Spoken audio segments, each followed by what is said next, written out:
After Ahab's death, Moab rebelled against Israel. Now Ahaziah had fallen through the lattice of his upper room in Samaria and injured himself. So he sent messengers, saying to them, "Go and consult Beelzebub, the god of Ekron, to see if I'll recover from this injury." But the angel of the Lord said to Elijah the Tishbite, "Go up and meet the messengers of the king of Samaria, and ask them, is it because there is no God in Israel that you are going off to consult Beelzebub, the god of Ekron? Therefore this is what the Lord says, you will not leave the bed you are lying on. You will certainly die." So Elijah went. When the messengers returned to the king, he asked them, "Why have you come back?" "A man came to meet us," they replied, "and he said to us, 'Go back to the king who sent you, and tell him this is what the Lord says. Is it because there is no God in Israel that you are sending messengers to consult Beelzebub, the god of Ekron? Therefore you will not leave the bed you are lying on. You will certainly die.'" The king asked them, "What kind of man was it who came to meet you and told you this?" They replied, "He had a garment of hair and had a leather belt round his waist." The king said, "That was Elijah the Tishbite." Then he sent to Elijah a captain with his company of 50 men. The captain went up to Elijah, who was sitting on the top of a hill, and said to him, "Man of God, the king says, 'Come down.'" Elijah answered the captain, "If I am a man of God, may fire come down from heaven and consume you and your 50 men." Then the fire fell from heaven and consumed the captain and his men. At this the king sent to Elijah another captain with his 50 men.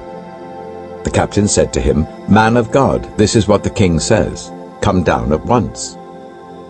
"If I am a man of God," Elijah replied, "may fire come down from heaven and consume you and your 50 men."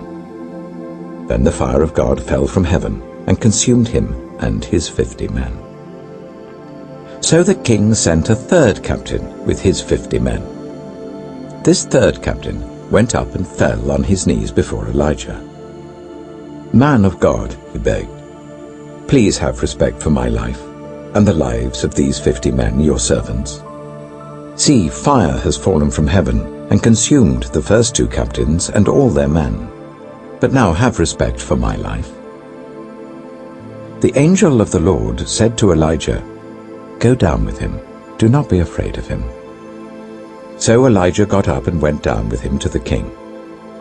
He told the king, "This is what the Lord says. Is it because there is no God in Israel for you to consult, that you have sent messengers to consult Beelzebub, the god of Ekron? Because you have done this, you will never leave the bed you are lying on. You will certainly die." So he died according to the word of the Lord that Elijah had spoken. Because Ahaziah had no son, Joram succeeded him as king in the 2nd year of Jehoram son of Jehoshaphat, king of Judah. As for all the other events of Ahaziah's reign, and what he did, are they not written in the book of the annals of the kings of Israel? 2 Kings chapter 2. When the Lord was about to take Elijah up to heaven in a whirlwind, Elijah and Elisha were on their way from Gilgal. Elijah said to Elisha, "Stay here. The Lord has sent me to Bethel." But Elisha said, "As surely as the Lord lives and as you live, I will not leave you." So they went down to Bethel. The company of the prophets of Bethel came out to Elisha and asked, "Do you know that the Lord is going to take your master from you today?" "Yes, I know," Elisha replied, "so be quiet." Then Elijah said to him, "Stay here, Elisha. The Lord has sent me to Jericho." And he replied, "As surely as the Lord lives and as you live, I will not leave you." So they went to Jericho. The company of the prophets at Jericho went up to Elisha and asked him, "Do you know that the Lord is going to take your master from you today?" "Yes, I know," he replied, "so be quiet." Then Elijah said to him, "Stay here. The Lord has sent me to the Jordan." And he replied, As surely as the Lord lives and as you live, I will not leave you." So the two of them walked on. 50 men from the company of the prophets went and stood at a distance, facing the place where Elijah and Elisha had stopped at the Jordan. Elijah took his cloak, rolled it up, and struck the water with it. The water divided to the right and to the left, and the two of them crossed over on dry ground. When they had crossed, Elijah said to Elisha, "Tell me, what can I do for you before I am taken from you?" "Let me inherit a double portion of your spirit," Elisha replied. "You have asked a difficult thing," Elijah said. "Yet, if you see me when I'm taken from you, it will be yours. Otherwise, it will not." As they were walking along and talking together, suddenly a chariot of fire and horses of fire appeared and separated the two of them, and Elijah went up to heaven in a whirlwind. Elisha saw this and cried out, my father, the chariots and horsemen of Israel!" And Elisha saw him no more. Then he took hold of his garment and tore it in two.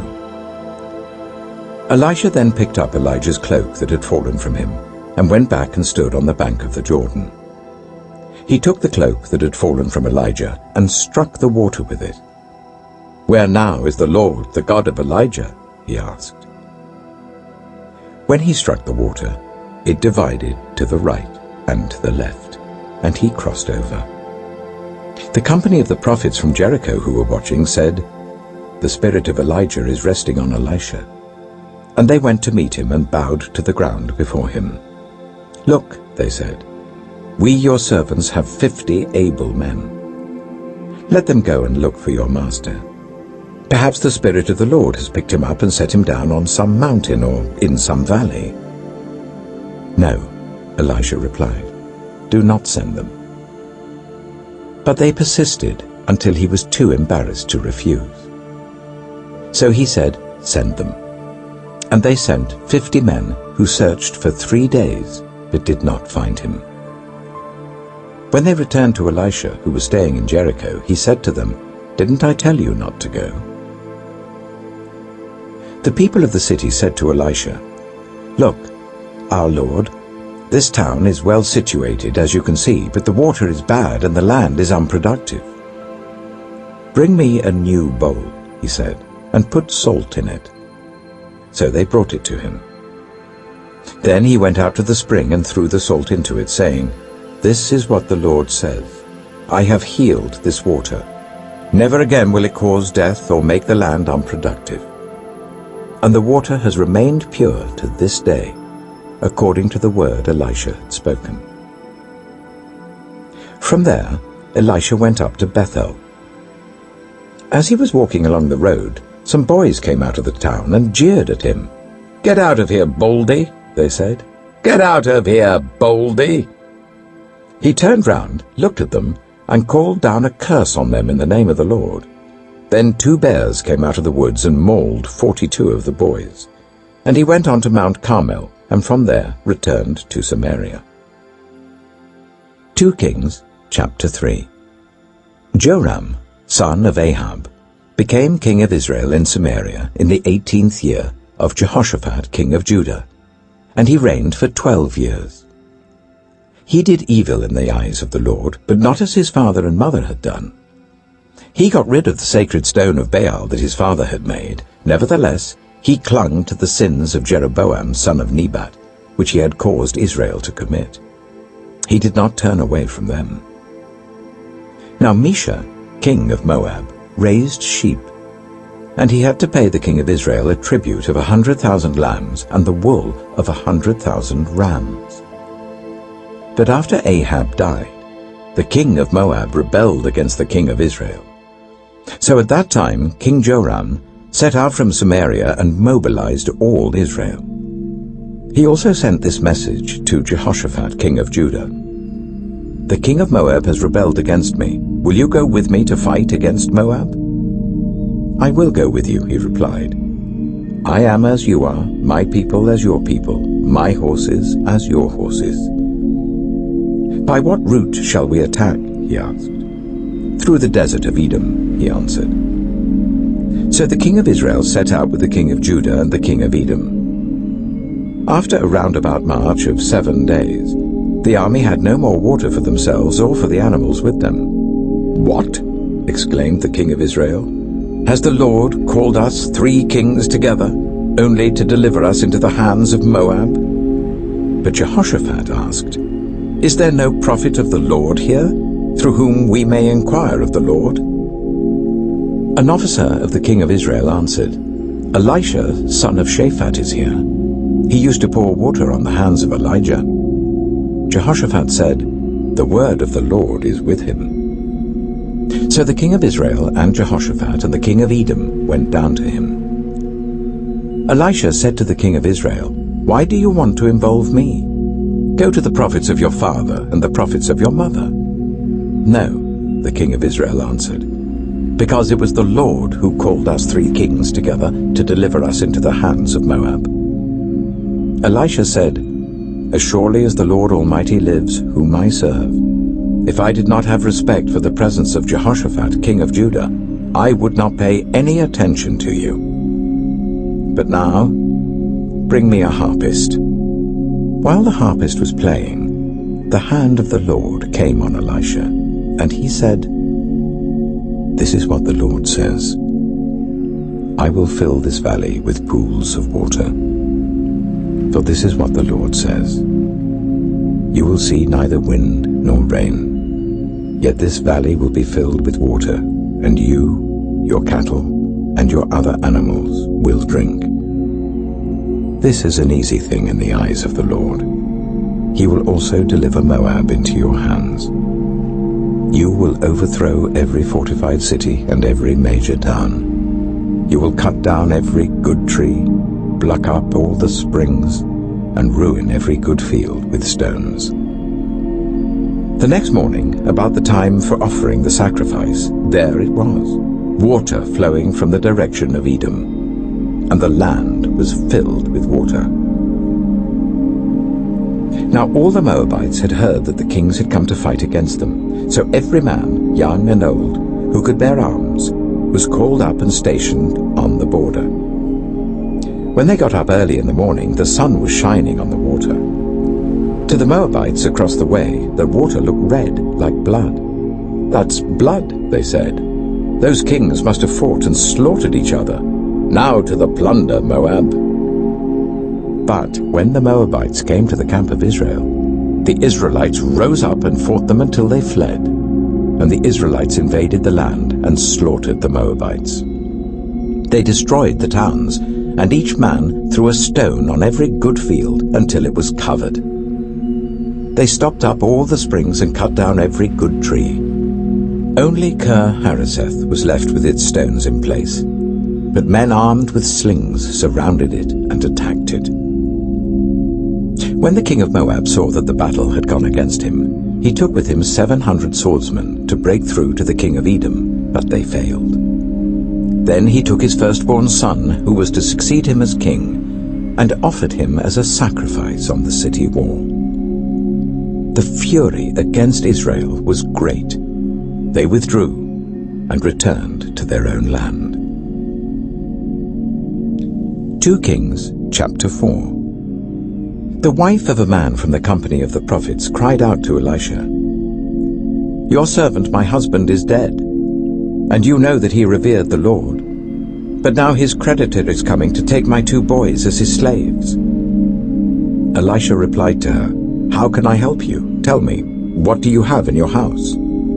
"Your servant has nothing there at all," she said, "except a small jar of olive oil." Elisha said, "Go round and ask all your neighbors for empty jars. Don't ask for just a few. Then go inside and shut the door behind you and your sons. Pour oil into all the jars, and as each is filled, put it to one side." She left him and shut the door behind her and her sons. They brought the jars to her, and she kept pouring. When all the jars were full, she said to her son, "Bring me another one." But he replied, "There's not a jar left." Then the oil stopped flowing. She went and told the man of God, and he said, "Go, sell the oil and pay your debts. You and your sons can live on what is left." One day, Elisha went to Shunem, and a well-to-do woman was there who urged him to stay for a meal. So whenever he passed by, he stopped there to eat. She said to her husband, "I know that this man who often comes our way is a holy man of God. Let's make a small room on the roof and put in it a bed and a table, a chair and a lamp for him. Then he can stay there whenever he comes to us." One day, when Elisha came, he went up to his room and lay down there. He said to his servant Gehazi, "Call the Shunammite." So he called her, and she stood before him. Elisha said to Gehazi, "Tell her, you have gone to all this trouble for us. Now what can be done for you? Can we speak on your behalf to the king or the commander of the army?" She replied, "I have a home among my own people." "What can be done for her?" Elisha asked. Gehazi said, "She has no son, and her husband is old." Then Elisha said, "Call her." So he called her, and she stood in the doorway. "About this time next year," Elisha said, "you will hold a son in your arms." "No, my lord," she objected. "Please, man of God, don't mislead your servant." But the woman became pregnant, and the next year, about that same time, she gave birth to a son, just as Elisha had told her. The child grew, and one day he went out to his father, who was with the reapers. He said to his father, "My head, my head." His father told a servant, "Carry him to his mother." After the servant had lifted him up and carried him to his mother, the boy sat on her lap until noon, and then he died. She went up and laid him on the bed of the man of God, then shut the door and went out. She called her husband and said, "Please send me one of the servants and a donkey, so I can go to the man of God quickly and return." "Why go to him today?" he asked. "It's not the new moon or the Sabbath." "That's all right," she said. She saddled the donkey and said to her servant, "Lead on. Don't slow down for me unless I tell you." So she set out and came to the man of God at Mount Carmel. When he saw her in the distance, the man of God said to his servant Gehazi, "Look, there's the Shunammite. Run to meet her and ask her, 'Are you all right? Is your husband all right? Is your child all right?'" "Everything is all right," she said. When she reached the man of God at the mountain, she took hold of his feet. Gehazi came over to push her away, but the man of God said, "Leave her alone. She is in bitter distress, but the Lord has hidden it from me and has not told me why." "Did I ask you for a son, my lord?" she said. "Didn't I tell you, don't raise my hopes?" Elisha said to Gehazi, "Tuck your cloak into your belt. Take my staff in your hand and run. Don't greet anyone you meet, and if anyone greets you, do not answer. Lay my staff on the boy's face." But the child's mother said, "As surely as the Lord lives and as you live, I will not leave you." So he got up and followed her. Gehazi went on ahead and laid the staff on the boy's face, but there was no sound or response. So Gehazi went back to meet Elisha and told him, "The boy has not awakened." When Elisha reached the house, there was the boy lying dead on his couch. He went in, shut the door on the two of them, and prayed to the Lord. Then he got on the bed and lay on the boy, mouth to mouth, eyes to eyes, hands to hands.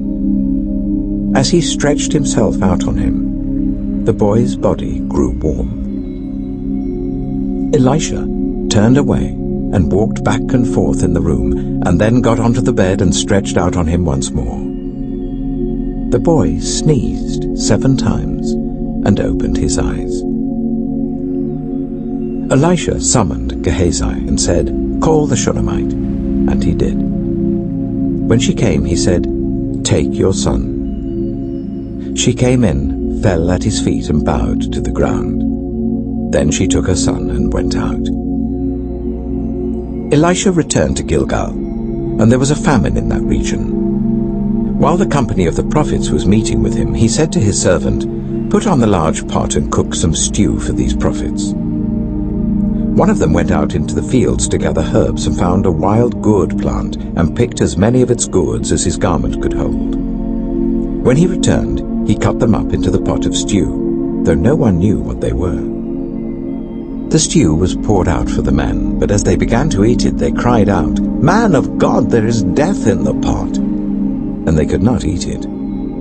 Elisha said, "Get some flour."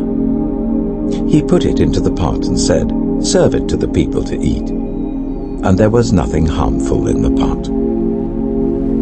A man came from Baal Shalisha, bringing the man of God 20 loaves of barley bread baked from the first ripe corn, along with some ears of new corn. "Give it to the people to eat," Elisha said. "How can I set this before 100 men?" his servant asked. But Elisha answered, "Give it to the people to eat, for this is what the Lord says. They will eat and have some left over." Then he set it before them, and they ate and had some left over, according to the word of the Lord. 2 Kings chapter 5. Now Naaman was commander of the army of the king of Aram. He was a great man in the sight of his master and highly regarded, because through him the Lord had given victory to Aram. He was a valiant soldier, but he had leprosy. Now bands of raiders from Aram had gone out and had taken captive a young girl from Israel, and she served Naaman's wife. She said to her mistress, "If only my master would see the prophet who is in Samaria, he would cure him of his leprosy." Naaman went to his master and told him what the girl from Israel had said.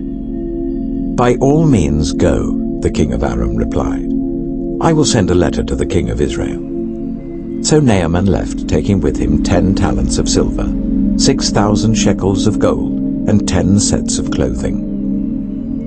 The letter that he took to the king of Israel read, "With this letter I am sending my servant Naaman to you, so that you may cure him of his leprosy." As soon as the king of Israel read the letter, he tore his robes and said, "Am I God? Can I kill and bring back to life? Why does this fellow send someone to me to be cured of his leprosy? See how he is trying to pick a quarrel with me." When Elisha, the man of God, heard that the king of Israel had torn his robes, he sent him this message, "Why have you torn your robes? Make the man come to me, and he will know that there is a prophet in Israel." So Naaman went with his horses and chariots and stopped at the door of Elisha's house. Elisha sent a messenger to say to him, "Go, wash yourself 7 times in the Jordan, and your flesh will be restored, and you will be cleansed." But Naaman went away angry and said, "I thought that he would surely come out to me and stand and call on the name of the Lord his God, wave his hand over the spot and cure me of my leprosy. Are not Abana and Pharpar, the rivers of Damascus, better than all the waters of Israel? Couldn't I wash in them and be cleansed?" So he turned and went off in a rage. Naaman's servants went to him and said, "My father, if the prophet had told you to do some great thing, would you not have done it? How much more then when he tells you, 'Wash and be cleansed'?" So he went down and dipped himself in the Jordan 7 times, as the man of God had told him. And his flesh was restored, and became clean like that of a young boy. Then Naaman and all his attendants went back to the man of God. He stood before him and said, "Now I know that there is no God in all the world except in Israel. So please accept a gift from your servant." The prophet answered, "As surely as the Lord lives whom I serve, I will not accept a thing." And even though Naaman urged him, he refused. "If you will not," said Naaman, "please let me, your servant, Be given as much earth as a pair of mules can carry, for your servant will never again make burnt offerings and sacrifices to any other god but the Lord. But may the Lord forgive your servant for this one thing. When my master enters the temple of Rimmon to bow down, and he is leaning on my arm, and I have to bow there also, when I bow down in the temple of Rimmon, may the Lord forgive your servant for this." "Go in peace," Elisha said. After Naaman had traveled some distance, Gehazi, the son of Elisha, the man of God, said to himself, "My master was too easy on Naaman, this Aramean, by not accepting from him what he brought. As surely as the Lord lives, I will run after him and get something from him." So Gehazi hurried after Naaman. When Naaman saw him running towards him, he got down from the chariot to meet him. "Is everything all right?" he asked. "Everything is all right," Gehazi answered. "My master sent me to say, 2 young men from the company of the prophets have just come to me from the hill country of Ephraim. Please give them a talent of silver and 2 sets of clothing." "By all means, take 2 talents," said Naaman. He urged Gehazi to accept them, and then tied up the 2 talents of silver in 2 bags with 2 sets of clothing. He gave them to 2 of his servants, and they carried them ahead of Gehazi. When Gehazi came to the hill, he took the things from the servants and put them away in the house. He sent the men away, and they left. When he went in and stood before his master, Elisha asked him, "Where have you been, Gehazi?" "Your servant didn't go anywhere," Gehazi answered. But Elisha said to him, "Was not my spirit with you when the man got down from his chariot to meet you? Is this the time to take money, or to accept clothes, or olive groves and vineyards, or flocks and herds, or male and female slaves? Naaman's leprosy will cling to you and your descendants forever." Then Gehazi went from Elisha's presence, and his skin was leprous. It had become as white as snow. 2 Kings chapter 6. The company of the prophets said to Elisha, "Look, the place where we meet with you is too small for us. Let us go to the Jordan, where each of us can get a pole, and let us build a place there for us to meet." And he said, "Go." Then one of them said, "Won't you please come with your servants?" "I will," Elisha replied, and he went with them. They went to the Jordan and began to cut down trees. As one of them was cutting down a tree, the iron axe head fell into the water. "Oh no, my lord," he cried out, "it was borrowed." The man of God asked, "Where did it fall?" When he showed him the place, Elisha cut a stick and threw it there, and made the iron float. "Lift it out," he said. Then the man reached out his hand and took it. Now the king of Aram was at war with Israel. After conferring with his officers, he said, "I will set up my camp in such and such a place." The man of God sent word to the king of Israel, "Beware of passing that place, because the Arameans are going down there." So the king of Israel checked on the place indicated by the man of God. Time and again Elisha warned the king, so that he was on his guard in such places. This enraged the king of Aram.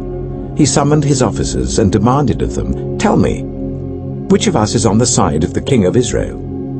"None of us, my lord the king," said one of his officers. "But Elisha the prophet who is in Israel tells the king of Israel the very words you speak in your bedroom." "Go, find out where he is," the king ordered, "so that I can send men and capture him." The report came back, "He is in Dothan." Then he sent horses and chariots and a strong force there. They went by night and surrounded the city. When the servant of the man of God got up and went out early the next morning, an army with horses and chariots had surrounded the city. "Oh no, my lord, what shall we do?" the servant asked. "Don't be afraid," the prophet answered. "Those who are with us are more than those who are with them."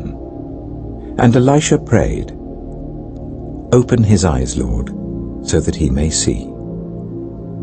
Then the Lord opened the servant's eyes, And he looked, and saw the hills full of horses and chariots of fire all round Elisha. As the enemy came down towards him, Elisha prayed to the Lord, "Strike this army with blindness." So he struck them with blindness, as Elisha had asked. Elisha told them, "This is not the road, and this is not the city. Follow me, and I will lead you to the man you are looking for." And he led them to Samaria. After they entered the city, Elisha said, "Lord, open the eyes of these men so that they can see." Then the Lord opened their eyes, and they looked, and there they were, inside Samaria. When the king of Israel saw them, he asked Elisha, "Shall I kill them, my father? Shall I kill them?" "Do not kill them," he answered. "Would you kill those you have captured with your own sword or bow? Set food and water before them, so that they may eat and drink and then go back to their master." So he prepared a great feast for them, and after they had finished eating and drinking, he sent them away, and they returned to their master. So the bands from Aram stopped raiding Israel's territory. Sometime later, Ben-Hadad, king of Aram, mobilized his entire army and marched up and laid siege to Samaria. There was a great famine in the city. The siege lasted so long that a donkey's head sold for 80 shekels of silver, and a quarter of a cab of seed pods for 5 shekels. As the king of Israel was passing by on the wall, a woman cried to him, "Help me, my lord the king." The king replied, "If the Lord does not help you, where can I get help for you? From the threshing floor, from the winepress?" Then he asked her, "What's the matter?" She answered, "This woman said to me, 'Give up your son, so that we may eat him today, and tomorrow we'll eat my son.' So we cooked my son and ate him. The next day I said to her, 'Give up your son, so that we may eat him.' But she had hidden him." When the king heard the woman's words, he tore his robes. As he went along the wall, the people looked, and they saw that under his robes he had sackcloth on his body. He said, "May God deal with me, be it ever so severely, if the head of Elisha, son of Shaphat, remains on his shoulders today." Now Elisha was sitting in his house, and the elders were sitting with him. The king sent a messenger ahead, but before he arrived, Elisha said to the elders, "Don't you see how this murderer is sending someone to cut off my head? Look, when the messenger comes, shut the door and hold it shut against him. Is not the sound of his master's footsteps behind him?" While he was still talking to them, the messenger came down to him. The king said, "This disaster is from the Lord. Why should I wait for the Lord any longer?" 2 Kings chapter 7. Elisha replied, "Hear the word of the Lord. This is what the Lord says. About this time tomorrow, a seah of the finest flour will sell for a shekel, and 2 seahs of barley for a shekel at the gate of Samaria." The officer on whose arm the king was leaning said to the man of God, "Look, even if the Lord should open the floodgates of the heavens, could this happen?" "You will see it with your own eyes," answered Elisha, "but you will not eat any of it." Now there were 4 men with leprosy at the entrance of the city gate. They said to each other, "Why stay here until we die? If we say we'll go into the city, the famine is there and we will die. And if we stay here, we will die. So let's go over to the camp of the Arameans and surrender. If they spare us, we live. If they kill us, then we die." At dusk they got up and went to the camp of the Arameans. When they reached the edge of the camp, no one was there, for the Lord had caused the Arameans to hear the sound of chariots and horses and a great army, so that they said to one another, "Look, the king of Israel has hired the Hittite and Egyptian kings to attack us." So they got up and fled in the dusk, and abandoned their tents and their horses and donkeys. They left the camp as it was and ran for their lives. The men who had leprosy reached the edge of the camp, entered one of the tents, and ate and drank. Then they took silver, gold, and clothes and went off and hid them. They returned and entered another tent and took some things from it and hid them also. Then they said to each other, "What we're doing is not right.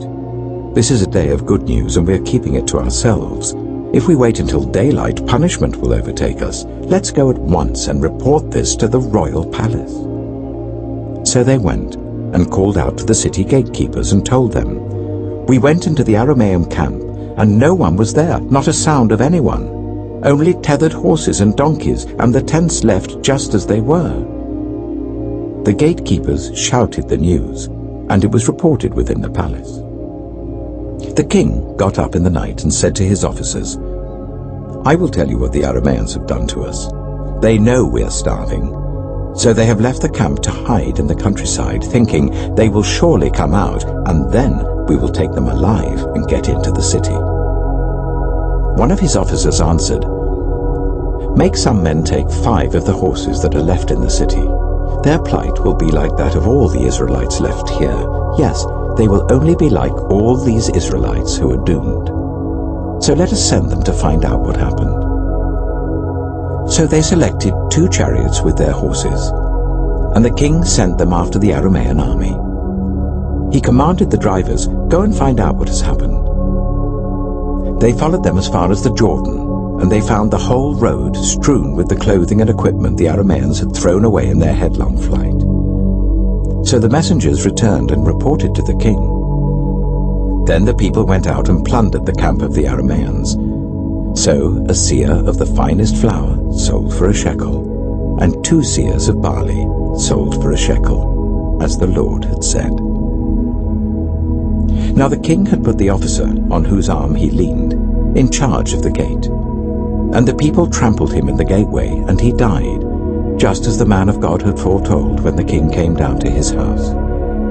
It happened as the man of God had said to the king, "About this time tomorrow, a seah of the finest flour will sell for a shekel, and 2 seahs of barley for a shekel at the gate of Samaria." The officer had said to the man of God, "Look, even if the Lord should open the floodgates of the heavens, could this happen?" And the man of God had replied, "You will see it with your own eyes, but you will not eat any of it." And that is exactly what happened to him, for the people trampled him in the gateway, and he died. 2 Kings chapter 8. Now Elisha had said to the woman whose son he had restored to life, "Go away with your family and stay for a while wherever you can, because the Lord has decreed a famine in the land that will last 7 years." The woman proceeded to do as the man of God said. She and her family went away and stayed in the land of the Philistines for 7 years. At the end of 7 years she came back from the land of the Philistines and went to appeal to the king for her house and land. The king was talking to Gehazi, the servant of the man of God, and had said, "Tell me about all the great things Elisha has done." Just as Gehazi was telling the king how Elisha had restored the dead to life, the woman whose son Elisha had brought back to life came to appeal to the king for her house and land. Gehazi said, "This is the woman, my lord the king, and this is her son whom Elisha restored to life." The king asked the woman about it, and she told him. Then he assigned an official to her case and said to him, "Give back everything that belonged to her, including all the income from her land from the day she left the country until now." Elisha went to Damascus, and Ben-Hadad, king of Aram, was ill. When the king was told, "The man of God has come all the way up here," he said to Hazael, "Take a gift with you and go to meet the man of God. Consult the Lord through him. Ask him, 'Will I recover from this illness?'" Hazael went to meet Elisha, taking with him as a gift 40 camel loads of all the finest wares of Damascus. He went in and stood before him and said, "Your son Ben-Hadad, king of Aram, has sent me to ask, 'Will I recover from this illness?'" Elisha answered, "Go and say to him, 'You will certainly recover.' Nevertheless, the Lord has revealed to me that he will in fact die." He stared at him with a fixed gaze, until Hazael was embarrassed. Then the man of God began to weep. "Why is my lord weeping?" asked Hazael. "Because I know the harm you will do to the Israelites," he answered. "You will set fire to their fortified places, kill their young men with the sword, dash their little children to the ground, and rip open their pregnant women." Hazael said, "How could your servant, a mere dog, accomplish such a feat?" "The Lord has shown me that you will become king of Aram," answered Elisha. Then Hazael left Elisha and returned to his master. When Ben-Hadad asked, "What did Elisha say to you?" Hazael replied, "He told me that you would certainly recover." But the next day he took a thick cloth, soaked it in water, and spread it over the king's face so that he died. Then Hazael succeeded him as king. In the 5th year of Joram, son of Ahab, king of Israel, when Jehoshaphat was king of Judah, Jehoram, son of Jehoshaphat, began his reign as king of Judah. He was 32 years old when he became king, and he reigned in Jerusalem for 8 years. He followed the ways of the kings of Israel, as the house of Ahab had done, for he married a daughter of Ahab. He did evil in the eyes of the Lord. Nevertheless, for the sake of his servant David, the Lord was not willing to destroy Judah. He had promised to maintain a lamp for David and his descendants forever. In the time of Jehoram, Edom rebelled against Judah and set up its own king. So Jehoram went to Zair with all his chariots. The Edomites surrounded him and his chariot commanders, but he rose up and broke through by night. His army, however, fled back home. To this day, Edom has been in rebellion against Judah. Libnah revolted at the same time. As for the other events of Jehoram's reign and all he did, are they not written in the book of the annals of the kings of Judah? Jehoram rested with his ancestors and was buried with them in the city of David. And Ahaziah his son succeeded him as king. In the 12th year of Joram, son of Ahab king of Israel, Ahaziah son of Jehoram king of Judah began to reign.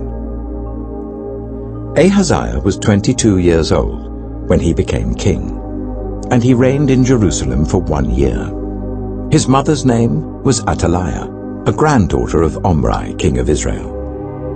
He followed the ways of the house of Ahab and did evil in the eyes of the Lord, as the house of Ahab had done, for he was related by marriage to Ahab's family.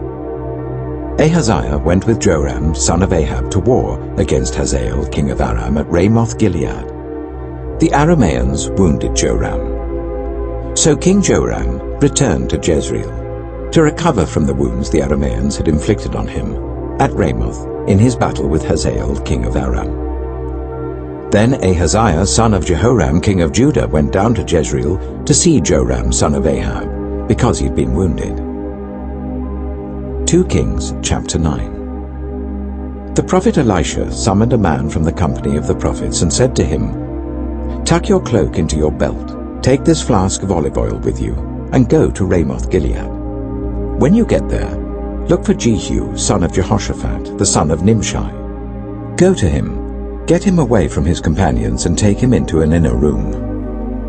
Then take the flask and pour the oil on his head and declare, 'This is what the Lord says, I anoint you king over Israel.' Then open the door and run. Don't delay." So the young prophet went to Ramoth-Gilead. When he arrived, he found the army officers sitting together. "I have a message for you, commander," he said. "For which of us?" asked Jehu. "For you, commander," he replied. Jehu got up and went into the house. Then the prophet poured the oil on Jehu's head and declared, "This is what the Lord, the God of Israel, says. I anoint you king over the Lord's people Israel.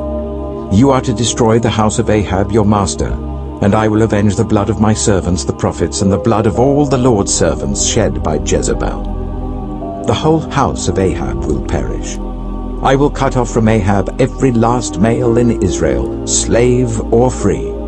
I will make the house of Ahab like the house of Jeroboam, son of Nebat, and like the house of Baasha, son of Ahijah. As for Jezebel, dogs will devour her on the plot of ground at Jezreel, and no one will bury her." Then he opened the door and ran.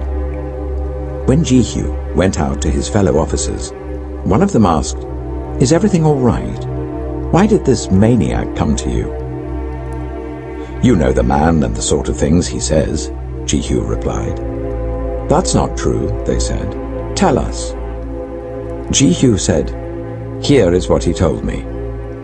This is what the Lord says, I anoint you king over Israel." They quickly took their cloaks and spread them under him on the bare steps. Then they blew the trumpet and shouted, "Jehu is king!" So Jehu, son of Jehoshaphat, the son of Nimshi, conspired against Joram. Now Joram and all Israel had been defending Ramoth-Gilead against Hazael, king of Aram. But King Joram had returned to Jezreel to recover from the wounds the Arameans had inflicted on him in the battle with Hazael, king of Aram. Jehu said, "If you desire to make me king, don't let anyone slip out of the city to go and tell the news in Jezreel." Then he got into his chariot and rode to Jezreel, because Joram was resting there, and Ahaziah, king of Judah, had gone down to see him. When the lookout standing on the tower in Jezreel saw Jehu's troops approaching, he called out, "I see some troops coming." "Get a horseman," Joram ordered. "Send him to meet them and ask, 'Do you come in peace?'" The horseman rode off to meet Jehu and said, "This is what the king says, 'Do you come in peace?'" "What do you have to do with peace?" Jehu replied. "Fall in behind me." The lookout reported, "The messenger has reached them, but he isn't coming back."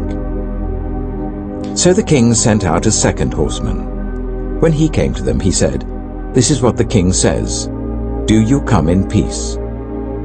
Jehu replied, "What do you have to do with peace? Fall in behind me."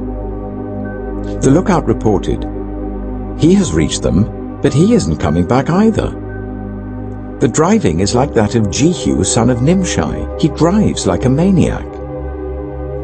"Hitch up my chariot," Joram ordered. And when it was hitched up, Joram, king of Israel, and Ahaziah, king of Judah, rode out, each in his own chariot, to meet Jehu. They met him at the plot of ground that had belonged to Naboth the Jezreelite. When Joram saw Jehu, he asked, "Have you come in peace, Jehu?" "How can there be peace?" Jehu replied, "as long as all the idolatry and witchcraft of your mother Jezebel abound." Joram turned about and fled, calling out to Ahaziah, "Treachery, Ahaziah!" Then Jehu drew his bow and shot Joram between the shoulders. The arrow pierced his heart, and he slumped down in his chariot. Jehu said to Bidkar, his chariot officer, "Pick him up and throw him on the field that belonged to Naboth the Jezreelite. Remember how you and I were riding together in chariots behind Ahab his father, when the Lord spoke this prophecy against him? 'Yesterday I saw the blood of Naboth and the blood of his sons, declares the Lord, and I will surely make you pay for it on this plot of ground, declares the Lord. Now then, pick him up and throw him on that plot, in accordance with the word of the Lord.'" When Ahaziah, king of Judah, saw what had happened, he fled up the road to Beth-Hagan. Jehu chased him, shouting, "Kill him too!" They wounded him in his chariot on the way up to Gur near Ibleam, but he escaped to Megiddo and died there. His servant took him by chariot to Jerusalem and buried him with his ancestors in his tomb in the city of David. In the 11th year of Joram, son of Ahab, Ahaziah had become king of Judah. Then Jehu went to Jezreel. When Jezebel heard about it, she put on eye makeup, arranged her hair, and looked out of a window. As Jehu entered the gate, she asked, "Have you come in peace, you, Zimri, you murderer of your master?" He looked up at the window and called out, "Who is on my side? Who?" 2 or 3 eunuchs looked down at him. "Throw her down," Jehu said. So they threw her down, and some of her blood spattered the wall and the horses as they trampled her underfoot. Jehu went in and ate and drank. "Take care of that cursed woman," he said, "and bury her, for she was a king's daughter." But when they went out to bury her, they found nothing except her skull, her feet, and her hands. They went back and told Jehu, who said, "This is the word of the Lord that he spoke through his servant Elijah the Tishbite. On the plot of ground at Jezreel, dogs will devour Jezebel's flesh. Jezebel's body will be like dung on the ground in the plot at Jezreel, so that no one will be able to say, 'This is Jezebel.'" 2 Kings chapter 10. Now there were in Samaria 70 sons of the house of Ahab. So Jehu wrote letters and sent them to Samaria, to the officials of Jezreel, to the elders and to the guardians of Ahab's children. He said, "You have your master's sons with you, and you have chariots and horses, a fortified city and weapons. Now as soon as this letter reaches you, choose the best and most worthy of your master's sons and set him on his father's throne. Then fight for your master's house." But they were terrified and said, "If 2 kings could not resist him, how can we?" So the palace administrator, the city governor, the elders, and the guardians sent this message to Jehu. "We are your servants, and we will do anything you say. We will not appoint anyone as king. You do whatever you think best." Then Jehu wrote them a second letter, saying, "If you are on my side and will obey me, take the heads of your master's sons and come to me in Jezreel by this time tomorrow." Now the royal princes, 70 of them, were with the leading men of the city who were bringing them up. When the letter arrived, these men took the princes and slaughtered all 70 of them. They put their heads in baskets and sent them to Jehu in Jezreel. When the messenger arrived, he told Jehu, "They have brought the heads of the princes." Then Jehu ordered, "Put them in 2 piles at the entrance of the city gate until morning." The next morning Jehu went out. He stood before all the people and said, "You are innocent. It was I who conspired against my master and killed him. But who killed all these? Know then that not a word the Lord has spoken against the house of Ahab will fail. The Lord has done what he announced through his servant Elijah." So Jehu killed everyone in Jezreel who remained of the house of Ahab, as well as all his chief men, his close friends, and his priests, leaving him no survivor. Jehu then set out and went toward Samaria. At Beth-eked of the shepherds, he met some relatives of Ahaziah, king of Judah, and asked, "Who are you?" They said, "We are relatives of Ahaziah, and we have come down to greet the families of the king and of the queen mother." "Take them alive," he ordered. So they took them alive and slaughtered them by the well of Beth-eked, 42 of them. He left no survivor.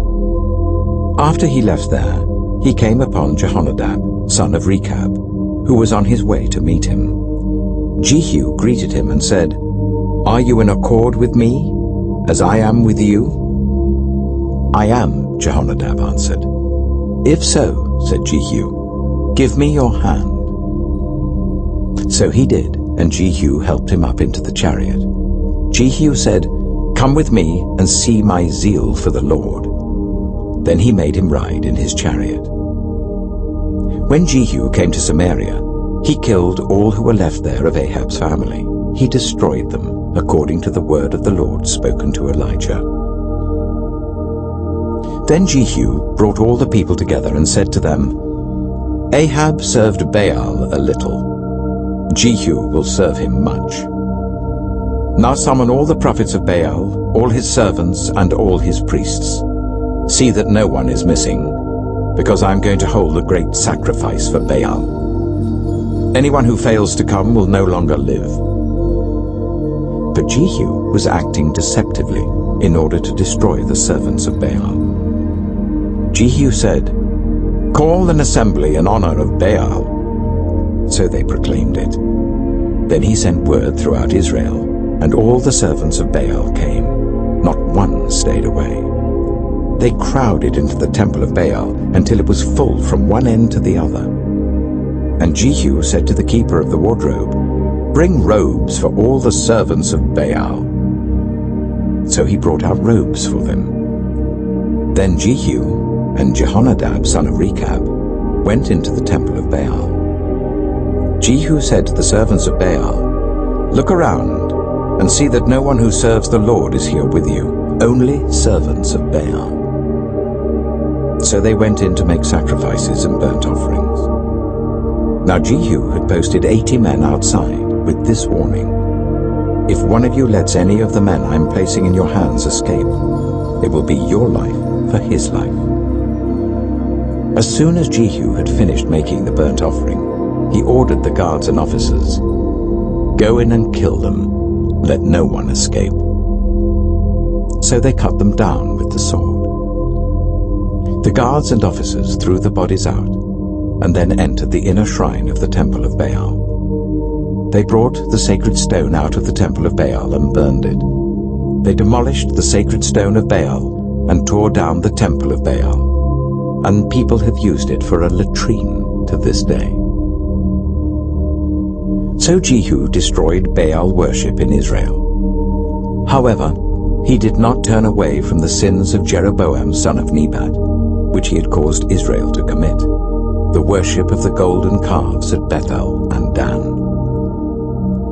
The Lord said to Jehu, "Because you have done well in accomplishing what is right in my eyes, and have done to the house of Ahab all I had in mind to do, your descendants will sit on the throne of Israel to the 4th generation."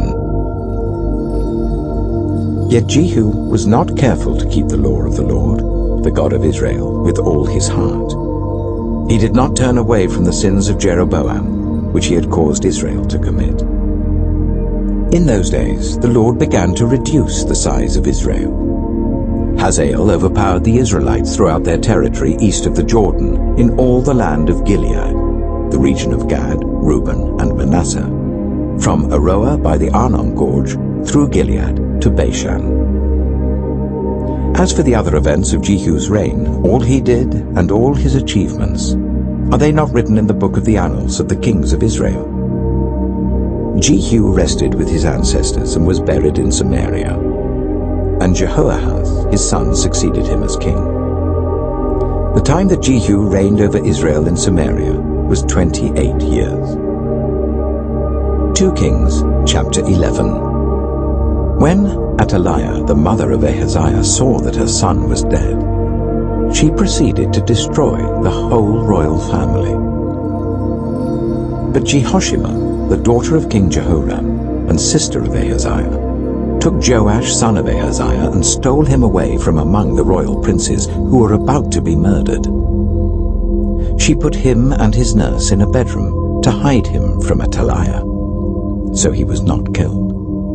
He remained hidden with his nurse at the temple of the Lord for 6 years, while Athaliah ruled the land. In the 7th year, Jehoiada sent for the commanders of units of 100, the Kerites and the guards, and had them brought to him at the temple of the Lord. He made a covenant with them and put them under oath at the temple of the Lord. Then he showed them the king's son. He commanded them, saying, "This is what you are to do. You, who are in the 3 companies that are going on duty on the Sabbath, a third of you guarding the royal palace, a third at the Shur gate, and a third at the gate behind the guard, who take turns guarding the temple, and you who are in the other 2 companies that normally go off Sabbath duty, are all to guard the temple for the king. Station yourselves round the king, each of you with weapon in hand. Anyone who approaches your ranks is to be put to death. Stay close to the king wherever he goes." The commanders of units of 100 did just as Jehoiada the priest ordered. Each one took his men, those who were going on duty on the Sabbath, and those who were going off duty, and came to Jehoiada the priest. Then he gave the commanders the spears and shields that had belonged to King David, and that were in the temple of the Lord. The guards, each with weapon in hand, stationed themselves round the king, near the altar and the temple, from the south side to the north side of the temple. Jehoiada brought out the king's son and put the crown on him. He presented him with a copy of the covenant and proclaimed him king. They anointed him, and the people clapped their hands and shouted, "Long live the king." When Athaliah heard the noise made by the guards and the people, she went to the people at the temple of the Lord. She looked, and there was the king, standing by the pillar as the custom was.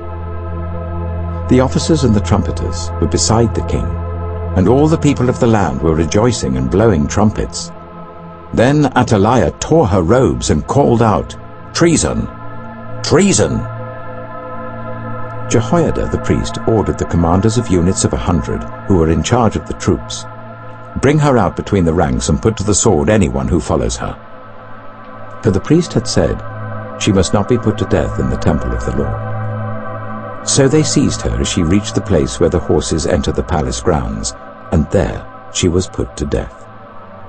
Jehoiada then made a covenant between the Lord and the king and people, that they would be the Lord's people. He also made a covenant between the king and the people.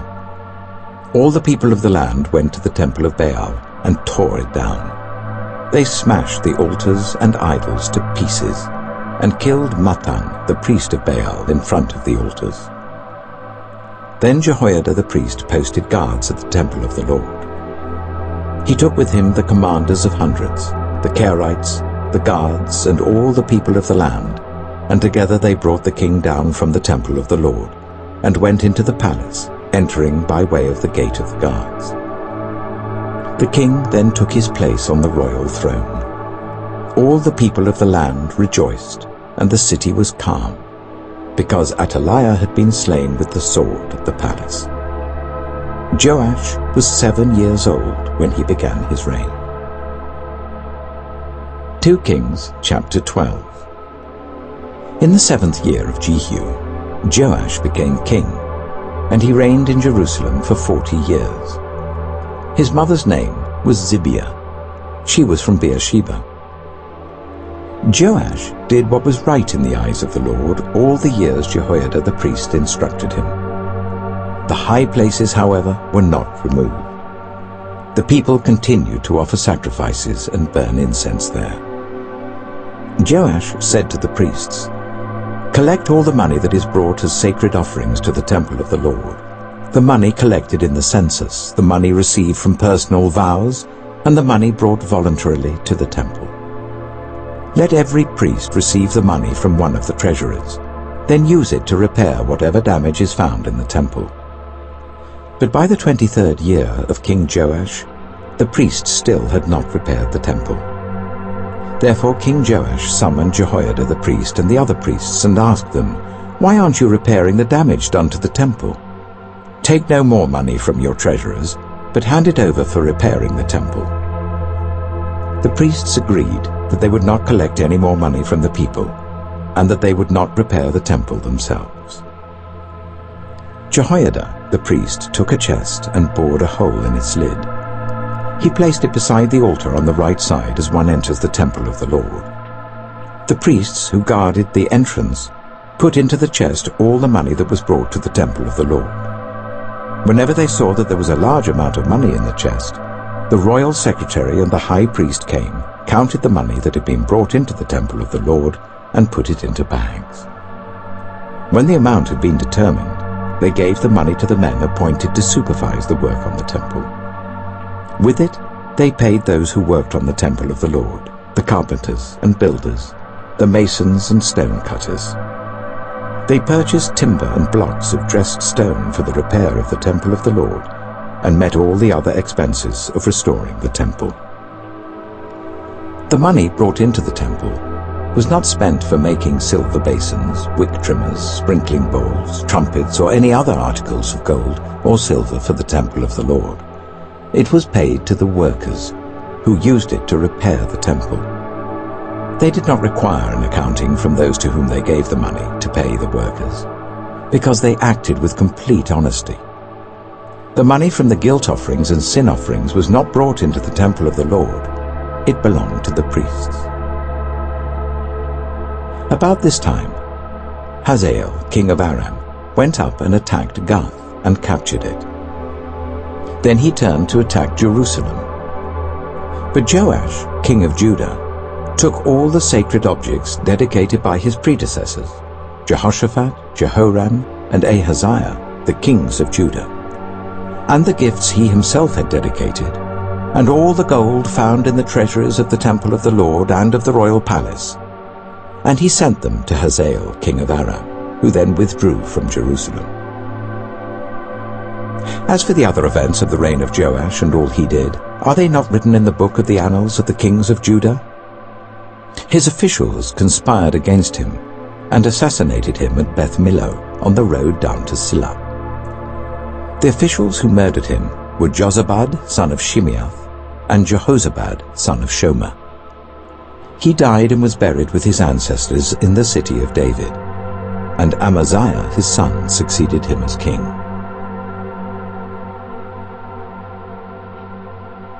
2 Kings, chapter 13. In the 23rd year of Joash, son of Ahaziah, king of Judah, Jehoahaz, son of Jehu, became king of Israel in Samaria, and he reigned for 17 years. He did evil in the eyes of the Lord by following the sins of Jeroboam, son of Nebat, which he had caused Israel to commit, and he did not turn away from them. So the Lord's anger burned against Israel, and for a long time he kept them under the power of Hazael, king of Aram, and Ben-Hadad his son. Then Jehoahaz sought the Lord's favor, and the Lord listened to him, for he saw how severely the king of Aram was oppressing Israel. The Lord provided a deliverer for Israel, and they escaped from the power of Aram. So the Israelites lived in their own homes as they had before. But they did not turn away from the sins of the house of Jeroboam, which he had caused Israel to commit. They continued in them. Also, the Asherah pole remained standing in Samaria.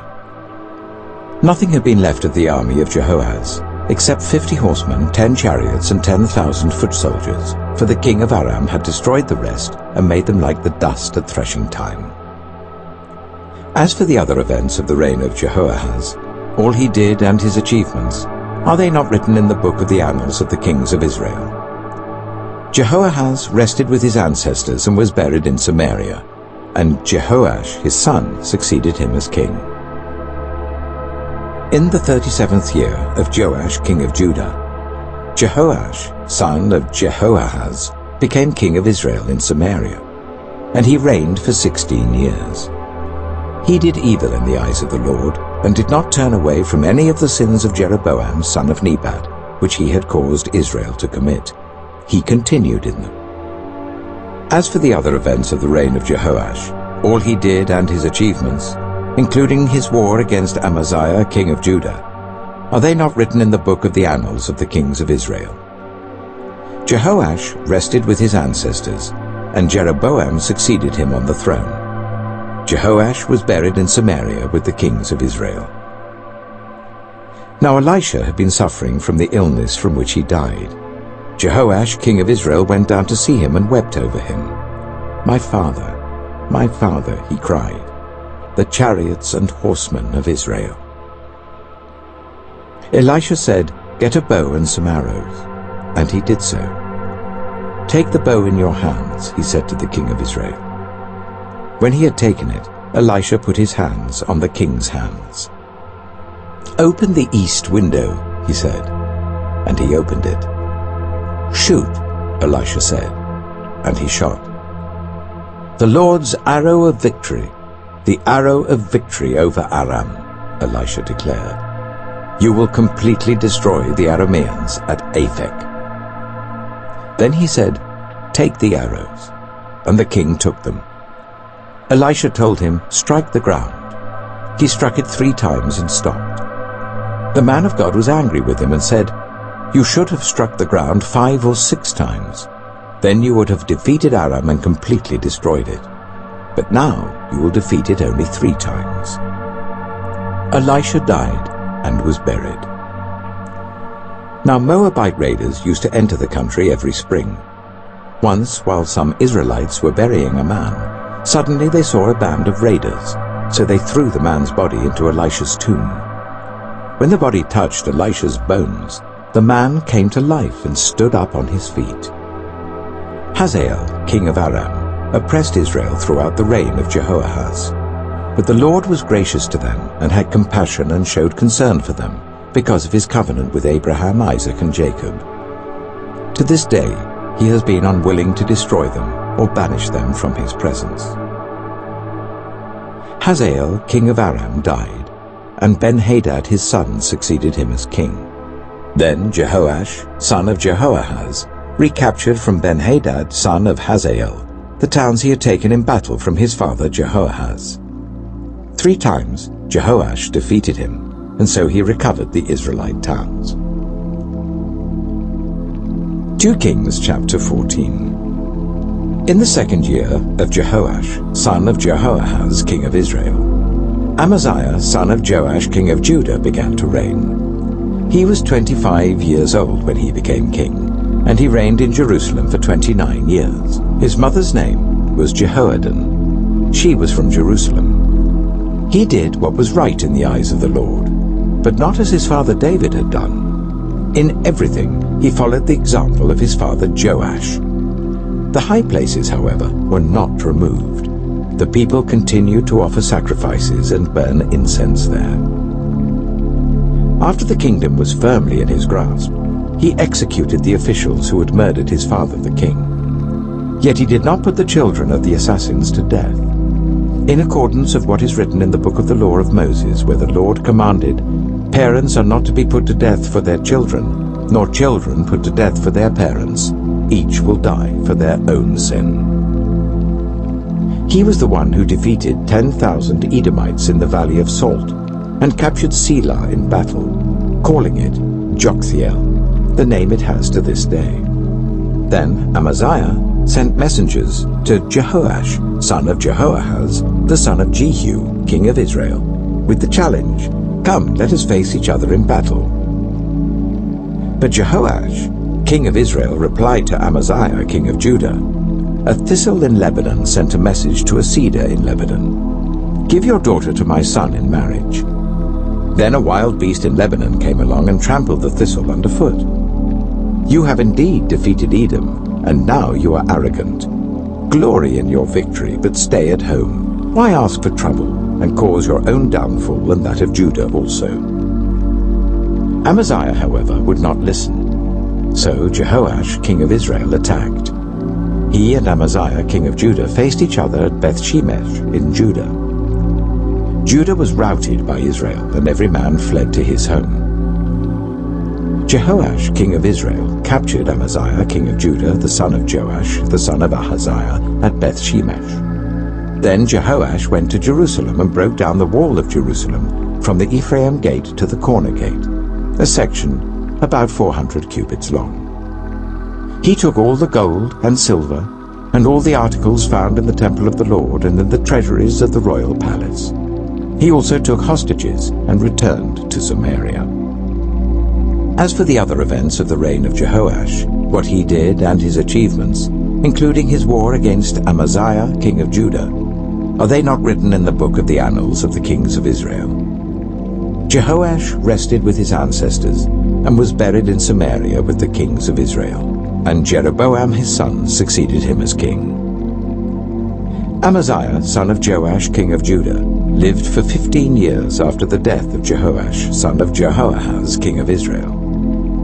As for the other events of Amaziah's reign, are they not written in the book of the annals of the kings of Judah? They conspired against him in Jerusalem, and he fled to Lachish. But they sent men after him to Lachish and killed him there. He was brought back by horse and was buried in Jerusalem with his ancestors in the city of David. Then all the people of Judah took Azariah, who was 16 years old, and made him king in place of his father, Amaziah. He was the one who rebuilt Elath and restored it to Judah after Amaziah rested with his ancestors. In the 15th year of Amaziah son of Joash, king of Judah, Jeroboam son of Jehoash, king of Israel, became king in Samaria, and he reigned for 41 years. He did evil in the eyes of the Lord, and did not turn away from any of the sins of Jeroboam son of Nebat, which he had caused Israel to commit.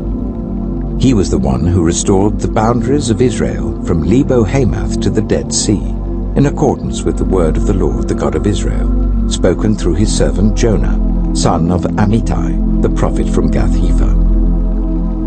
The Lord had seen how bitterly everyone in Israel, whether slave or free, was suffering. There was no one to help them. And since the Lord had not said he would blot out the name of Israel from under heaven, he saved them by the hand of Jeroboam, son of Jehoash. As for the other events of Jeroboam's reign, all he did and his military achievements, including how he recovered for Israel both Damascus and Hamath, which had belonged to Judah, are they not written in the book of the annals of the kings of Israel?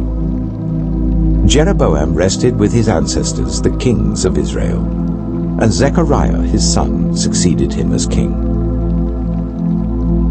2 Kings chapter 15.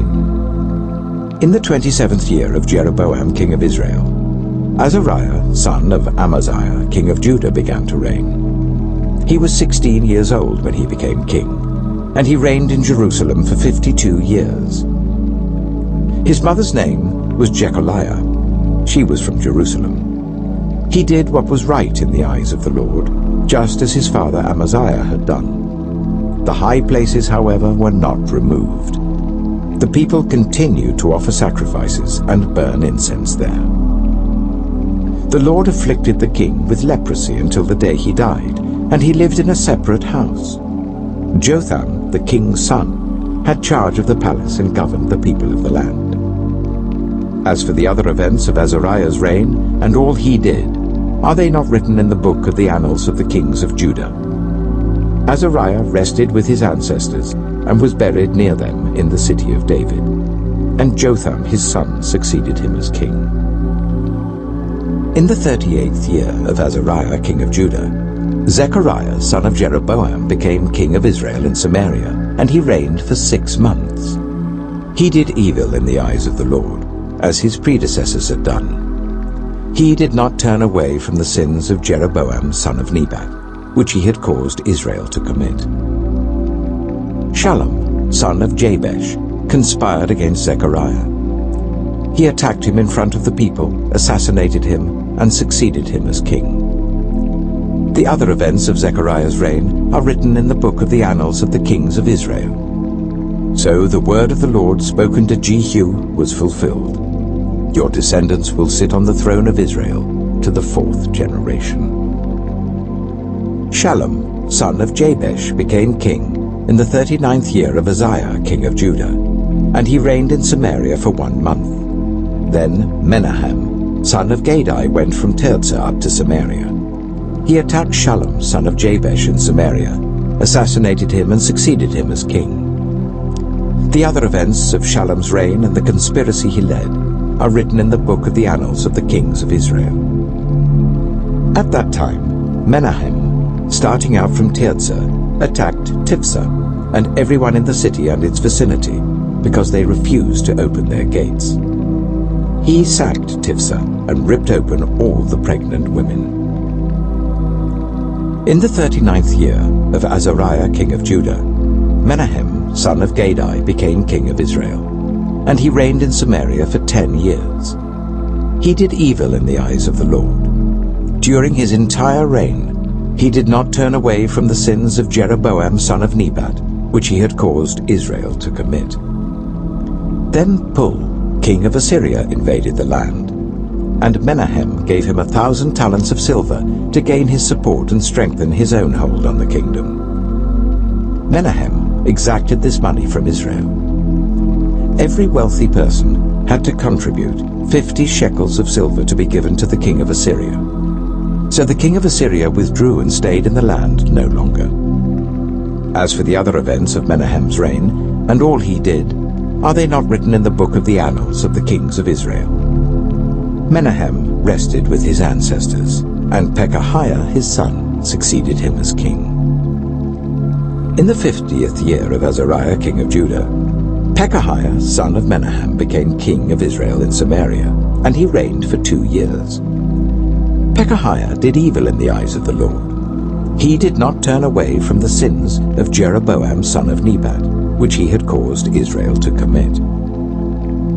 One of his chief officers, Pekah, son of Remaliah, conspired against him. Taking 50 men of Gilead with him, he assassinated Pekahiah along with Argob and Ariah in the citadel of the royal palace at Samaria.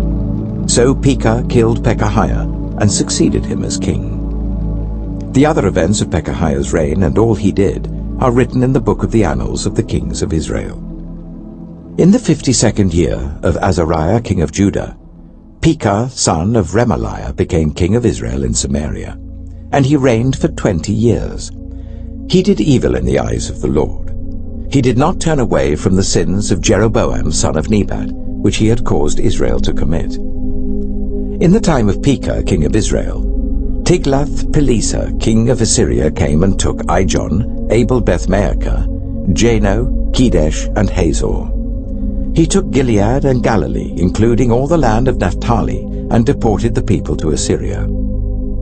Then Hoshea, son of Elah, conspired against Pekah, son of Remaliah. He attacked and assassinated him, and then succeeded him as king in the 20th year of Jotham, son of Uzziah.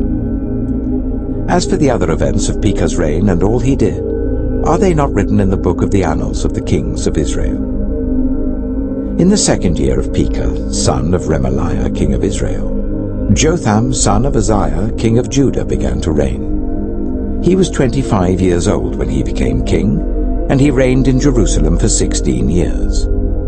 His mother's name was Jerusha, daughter of Zadok. He did what was right in the eyes of the Lord, just as his father Uzziah had done. The high places, however, were not removed. The people continued to offer sacrifices and burn incense there. Jotham rebuilt the upper gate of the temple of the Lord. As for the other events of Jotham's reign and what he did, are they not written in the book of the annals of the kings of Judah? In those days, the Lord began to send Rezin, king of Aram, and Pekah, son of Remaliah, against Judah. Jotham rested with his ancestors and was buried with them in the city of David, the city of his father, and Ahaz his son succeeded him as king. 2 Kings chapter 16. In the 17th year of Pekah, son of Remaliah, Ahaz, son of Jotham, king of Judah, began to reign. Ahaz was 20 years old when he became king, and he reigned in Jerusalem for 16 years. Unlike David his father, he did not do what was right in the eyes of the Lord his God.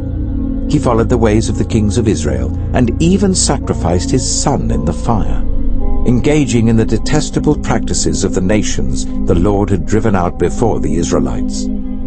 He offered sacrifices and burned incense at the high places, on the hilltops, and under every spreading tree. Then Rezin, king of Aram, and Pekah, son of Remaliah, king of Israel, marched up to fight against Jerusalem and besieged Ahaz, but they could not overpower him. At that time, Rezin, king of Aram, recovered Elath for Aram by driving out the people of Judah. Edomites then moved into Elath and have lived there to this day. Ahaz sent messengers to say to Tiglath-Pileser, king of Assyria, "I am your servant and vassal. Come up and save me out of the hand of the king of Aram and of the king of Israel who are attacking me." And Ahaz took the silver and gold found in the temple of the Lord and in the treasuries of the royal palace and sent it as a gift to the king of Assyria. The king of Assyria complied by attacking Damascus and capturing it. He deported its inhabitants to Kir and put Rezin to death. Then King Ahaz went to Damascus to meet Tiglath-Pileser, king of Assyria. He saw an altar in Damascus and sent Uriah the priest a sketch of the altar with detailed plans for its construction. So Uriah the priest built an altar in accordance with all the plans that King Ahaz had sent from Damascus and finished it before King Ahaz returned.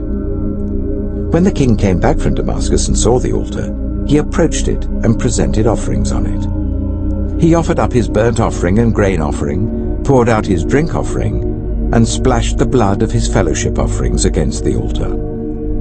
The bronze altar that stood before the Lord he brought from the front of the temple, from between the new altar and the temple of the Lord, and put it on the north side of the new altar.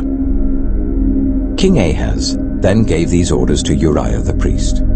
On the large new altar, offer the morning burnt offering and the evening grain offering, the king's burnt offering and his grain offering, and the burnt offering of all the people of the land, and their grain offering and their drink offering. Splash against this altar the blood of all the burnt offerings and sacrifices.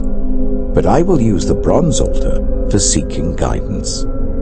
And Uriah the priest did just as King Ahaz had ordered. King Ahaz cut off the side panels and removed the basins from the movable stands. He removed the sea from the bronze bowls that supported it and set it on a stone base. He took away the Sabbath canopy that had been built at the temple and removed the royal entrance outside the temple of the Lord in deference to the king of Assyria. As for the other events of the reign of Ahaz and what he did, are they not written in the book of the annals of the kings of Judah? Ahaz rested with his ancestors and was buried with them in the city of David. And Hezekiah his son succeeded him as king. 2 Kings chapter 17. In the 12th year of Ahaz king of Judah, Hoshea son of Elah became king of Israel in Samaria, and he reigned for 9 years. He did evil in the eyes of the Lord, but not like the kings of Israel who preceded him. Shalmaneser king of Assyria came up to attack Hoshea, who had been Shalmaneser's vassal and had paid him tribute. But the king of Assyria discovered that Hoshea was a traitor, for he had sent envoys to So, king of Egypt, and he no longer paid tribute to the king of Assyria as he had done year by year. Therefore Shalmaneser seized him and put him in prison. The king of Assyria invaded the entire land, marched against Samaria, and laid siege to it for 3 years. In the 9th year of Hoshea, the king of Assyria captured Samaria and deported the Israelites to Assyria. He settled them in Halah, in Gozan, on the river Habor, and in the towns of the Medes. All this took place because the Israelites had sinned against the Lord their God, who had brought them up out of Egypt from under the power of Pharaoh, king of Egypt. They worshipped other gods, and followed the practices of the nations the Lord had driven out before them, as well as the practices that the kings of Israel had introduced. The Israelites secretly did things against the Lord their God that were not right. From watchtower to fortified city, they built themselves high places in all their towns. They set up sacred stones and Asherah poles on every high hill and under every spreading tree. At every high place they burned incense, as the nations whom the Lord had driven out before them had done. They did wicked things that aroused the Lord's anger. They worshipped idols, though the Lord had said, "You shall not do this." The Lord warned Israel and Judah through all his prophets and seers, "Turn from your evil ways. Observe my commands and decrees, in accordance with the entire law that I commanded your ancestors to obey and that I delivered to you through my servants the prophets." But they would not listen, and were as stiff-necked as their ancestors, who did not trust in the Lord their God. They rejected his decrees and the covenant he had made with their ancestors and the statutes he had warned them to keep. They followed worthless idols and themselves became worthless. They imitated the nations around them, although the Lord had ordered them, "Do not do as they do." They forsook all the commands of the Lord their God and made for themselves 2 idols cast in the shape of calves and an Asherah pole. They bowed down to all the starry hosts and they worshipped Baal. They sacrificed their sons and daughters in the fire. They practiced divination and sought omens and sold themselves to do evil in the eyes of the Lord, arousing his anger. So the Lord was very angry with Israel and removed them from his presence. Only the tribe of Judah was left, and even Judah did not keep the commands of the Lord their God. They followed the practices Israel had introduced. Therefore the Lord rejected all the people of Israel. He afflicted them and gave them into the hands of plunderers until he thrust them from his presence. When he tore Israel away from the house of David, they made Jeroboam son of Nebat their king. Jeroboam enticed Israel away from following the Lord and caused them to commit a great sin. The Israelites persisted in all the sins of Jeroboam and did not turn away from them, until the Lord removed them from his presence, as he had warned through all his servants the prophets. So the people of Israel were taken from their homeland into exile in Assyria, and they are still there. The king of Assyria brought people from Babylon, Cuthah, Ava, Hamath, and Sepharvaim, and settled them in the towns of Samaria to replace the Israelites. They took over Samaria and lived in its towns. When they first lived there, they did not worship the Lord. So he sent lions among them, and they killed some of the people. It was reported to the king of Assyria, "The people you deported and resettled in the towns of Samaria do not know what the God of that country requires. He has sent lions among them which are killing them off because the people do not know what he requires." Then the king of Assyria gave this order, "Make one of the priests you took captive from Samaria go back to live there and teach the people what the God of the land requires." So one of the priests who had been exiled from Samaria came to live in Bethel and taught them how to worship the Lord. Nevertheless, each national group made its own gods in the several towns where they settled, and set them up in the shrines the people of Samaria had made at the high places. The people from Babylon made Succoth-Benoth, those from Cuthah made Nergal, and those from Hamath made Ashima. The Avites made Nibaz and Tartak, and the Sepharvites burned their children in the fire as sacrifices to Adramelech and Anamelech, the gods of Sepharvaim.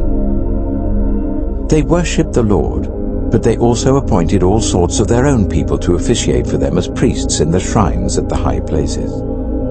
They worshipped the Lord, but they also served their own gods in accordance with the customs of the nations from which they had been brought. To this day, they persist in their former practices. They neither worship the Lord nor adhere to the decrees and regulations, the laws and commands that the Lord gave the descendants of Jacob, whom he named Israel. When the Lord made a covenant with the Israelites, he commanded them, "Do not worship any other gods, or bow down to them, serve them, or sacrifice to them. But the Lord who brought you up out of Egypt with mighty power and outstretched arm is the one you must worship. To him you shall bow down, and to him offer sacrifices. You must always be careful to keep the decrees and regulations, the laws and commands he wrote for you. Do not worship other gods. Do not forget the covenant I have made with you, and do not worship other gods. Rather, worship the Lord your God. It is he who will deliver you from the hand of all your enemies." They would not listen, however, but persisted in their former practices. Even while these people were worshipping the Lord, they were serving their idols.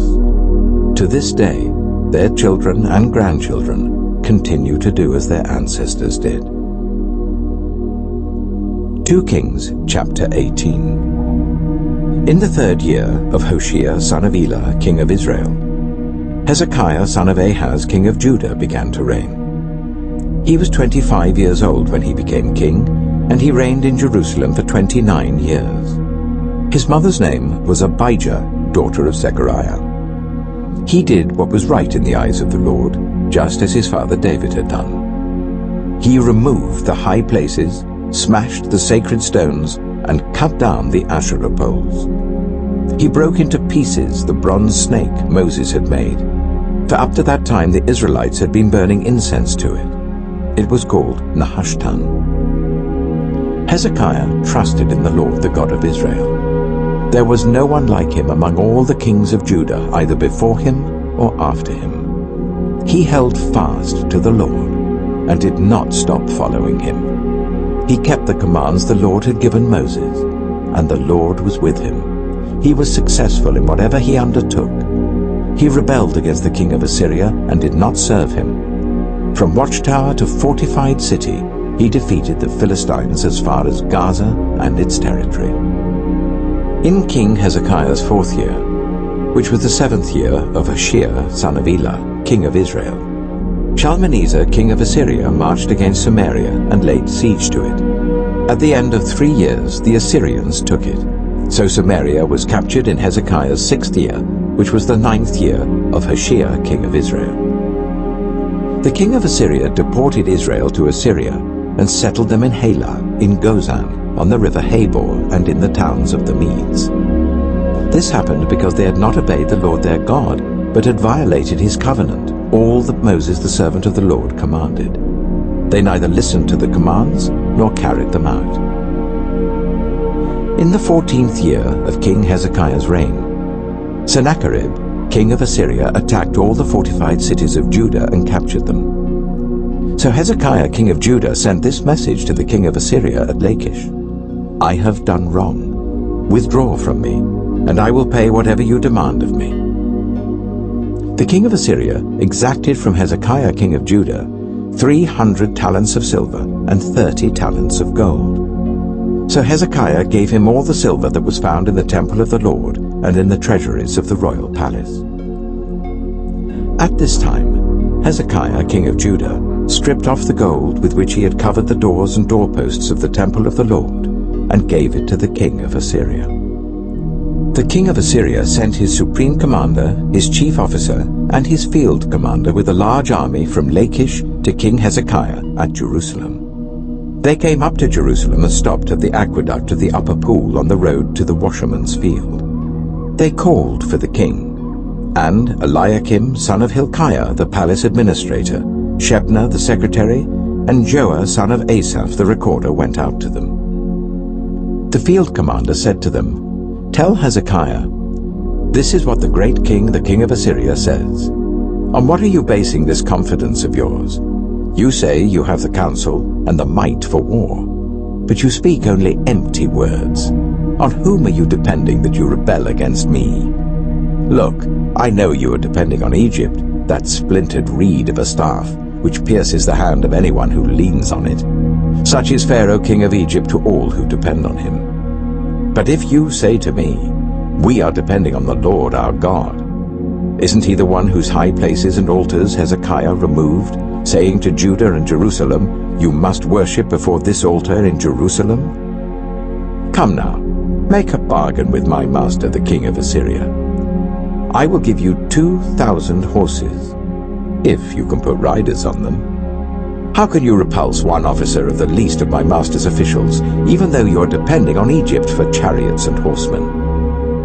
Furthermore, have I come to attack and destroy this place without word from the Lord? The Lord himself told me to march against this country and destroy it." Then Eliakim, son of Hilkiah, and Shebna and Joah said to the field commander, "Please speak to your servants in Aramaic, since we understand it. Don't speak to us in Hebrew in the hearing of the people on the wall." But the commander replied, "Was it only to your master and you that my master sent me to say these things, and not to the people sitting on the wall, who like you will have to eat their own excrement and drink their own urine?" Then the commander stood and called out in Hebrew, "Hear the word of the great king, the king of Assyria. This is what the king says. Do not let Hezekiah deceive you. He cannot deliver you from my hand. Do not let Hezekiah persuade you to trust in the Lord when he says, 'The Lord will surely deliver us. This city will not be given into the hand of the king of Assyria.' Do not listen to Hezekiah. This is what the king of Assyria says. 'Make peace with me and come out to me. Then each of you will eat fruit from your own vine and fig tree and drink water from your own cistern, until I come and take you to a land like your own, a land of grain and new wine, a land of bread and vineyards, a land of olive trees and honey. Choose life and not death. Do not listen to Hezekiah, for he is misleading you when he says, 'The Lord will deliver us.' Has the God of any nation ever delivered his land from the hand of the king of Assyria? Where are the gods of Hamath and Arpad? Where are the gods of Sepharvaim, Hena, and Ivah? Have they rescued Samaria from my hand? Who of all the gods of these countries have been able to save his land from me? How then can the Lord deliver Jerusalem from my hand?"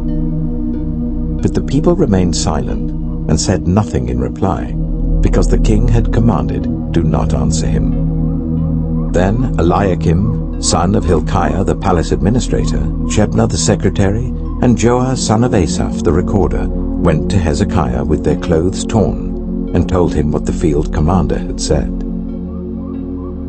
2 Kings chapter 19. When King Hezekiah heard this, he tore his clothes and put on sackcloth and went into the temple of the Lord. He sent Eliakim the palace administrator, Shebna the secretary, and the leading priests, all wearing sackcloth, to the prophet Isaiah, son of Amos.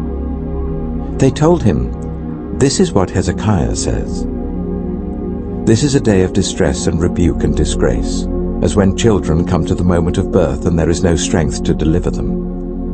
It may be that the Lord your God will hear all the words of the field commander, whom his master the king of Assyria had sent to ridicule the living God, and that he will rebuke him for the words the Lord your God has heard. Therefore pray for the remnant that still survives." When King Hezekiah's officials came to Isaiah, Isaiah said to them, "Tell your master, this is what the Lord says. Do not be afraid of what you have heard, those words with which the underlings of the king of Assyria have blasphemed me. Listen. When he hears a certain report, I will make him want to return to his own country, and there I will have him cut down with the sword." When the field commander heard that the king of Assyria had left Lachish, he withdrew and found the king fighting against Libnah. Now Sennacherib received a report that Tirhakah, the king of Cush, was marching out to fight against him. So he again sent messengers to Hezekiah with this word: "Say to Hezekiah, king of Judah, do not let the God you depend on deceive you when he says, 'Jerusalem will not be given into the hands of the king of Assyria.' Surely you have heard what the kings of Assyria have done to all the countries, destroying them completely. And will you be delivered? Did the gods of the nations that were destroyed by my predecessors deliver them? The gods of Gozan, Haran, Reseph, and the people of Eden, who were in Tel Assa? Where is the king of Hamath or the king of Arpad? Where are the kings of Lair, Sepharvaim, Hena, and Ivah?" Hezekiah received the letter from the messengers and read it. Then he went up to the temple of the Lord and spread it out before the Lord. And Hezekiah prayed to the Lord, "Lord, the God of Israel, enthroned between the cherubim, you alone are God over all the kingdoms of the earth. You have made heaven and earth. Give ear, Lord, and hear. Open your eyes, Lord, and see. Listen to the words Sennacherib has sent to ridicule the living God. It is true, Lord, that the Assyrian kings have laid waste these nations and their lands. They have thrown their gods into the fire and destroyed them, for they were not gods, but only wood and stone fashioned by human hands. Now, Lord, our God, deliver us from his hand, so that all the kingdoms of the earth may know that you alone, Lord, are God." Then Isaiah, son of Amos, sent a message to Hezekiah. "This is what the Lord, the God of Israel, says. I have heard your prayer concerning Sennacherib, king of Assyria. This is the word that the Lord has spoken against him. Virgin daughter Zion despises you and mocks you. Daughter Jerusalem tosses her head as you flee. Who is it you have ridiculed and blasphemed? Against whom have you raised your voice and lifted your eyes in pride? Against the Holy One of Israel. By your messengers you have ridiculed the Lord, and you have said, 'With my many chariots I have ascended the heights of the mountains, the utmost heights of Lebanon. I have cut down its tallest cedars, the choicest of its junipers. I have reached its remotest parts, the finest of its forests. I have dug wells in foreign lands and drunk the water there. With the soles of my feet I have dried up all the streams of Egypt. Have you not heard? Long ago I ordained it. In the days of old I planned it. Now I have brought it to pass, that you have turned fortified cities into piles of stone. Their people, drained of power, are dismayed and put to shame. They are like plants in the field, like tender green shoots, like grass sprouting on the roof, scorched before it grows up. But I know where you are, and when you come and go, and how you rage against me.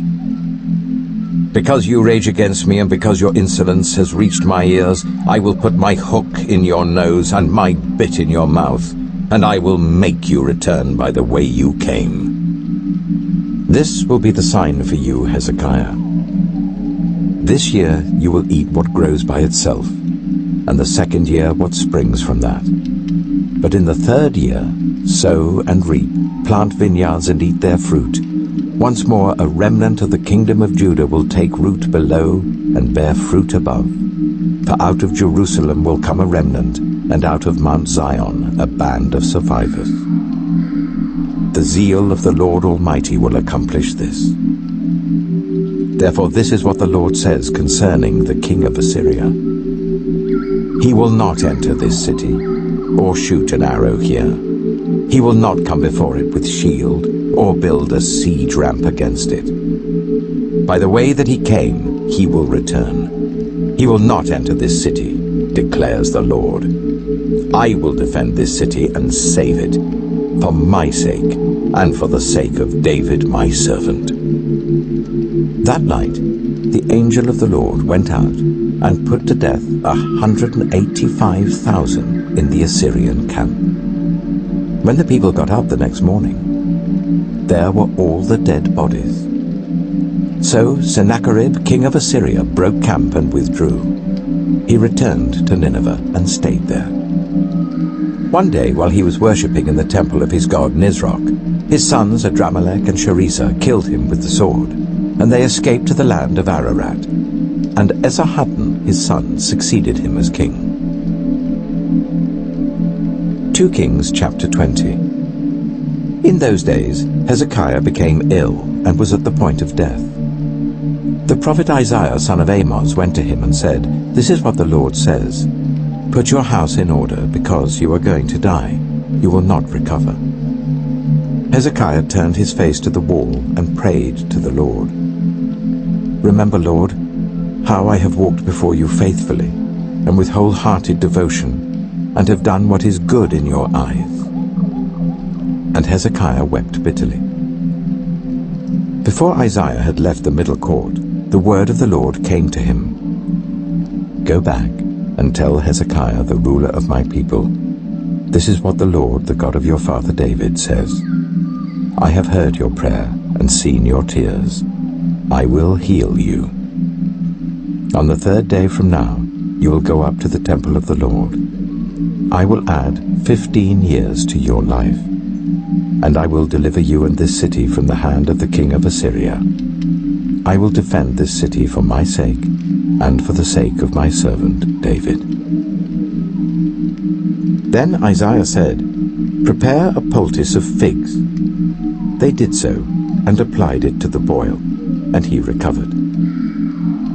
Hezekiah had asked Isaiah, "What will be the sign that the Lord will heal me, and that I will go up to the temple of the Lord on the third day from now?" Isaiah answered, "This is the Lord's sign to you that the Lord will do what he has promised. Shall the shadow go forward 10 steps, or shall it go back 10 steps?" "It is a simple matter for the shadow to go forward 10 steps, said Hezekiah. "Rather, let it go back 10 steps. Then the prophet Isaiah called on the Lord, and the Lord made the shadow go back the 10 steps it had gone down on the stairway of Ahaz. At that time, Marduk-Baladan, son of Baladan, king of Babylon, sent Hezekiah letters and a gift, because he had heard of Hezekiah's illness. Hezekiah received the envoys and showed them all that was in his storehouses, the silver, the gold, the spices, and the fine oil, his armory, and everything found among his treasures. There was nothing in his palace or in all his kingdom that Hezekiah did not show them. Then Isaiah the prophet went to King Hezekiah and asked, "What did those men say, and where did they come from?" "From a distant land," Hezekiah replied. "They came from Babylon." The prophet asked, "What did they see in your palace?" "They saw everything in my palace," Hezekiah said. "There is nothing among my treasures that I did not show them." Then Isaiah said to Hezekiah, "Hear the word of the Lord. The time will surely come when everything in your palace, and all that your predecessors have stored up until this day, will be carried off to Babylon. Nothing will be left, says the Lord. And some of your descendants, your own flesh and blood, who will be born to you, will be taken away, and they will become eunuchs in the palace of the king of Babylon. The word of the Lord you have spoken is good, Hezekiah replied. For he thought, will there not be peace and security in my lifetime? As for the other events of Hezekiah's reign, all his achievements and how he made the pool and the tunnel by which he brought water into the city, are they not written in the book of the annals of the kings of Judah?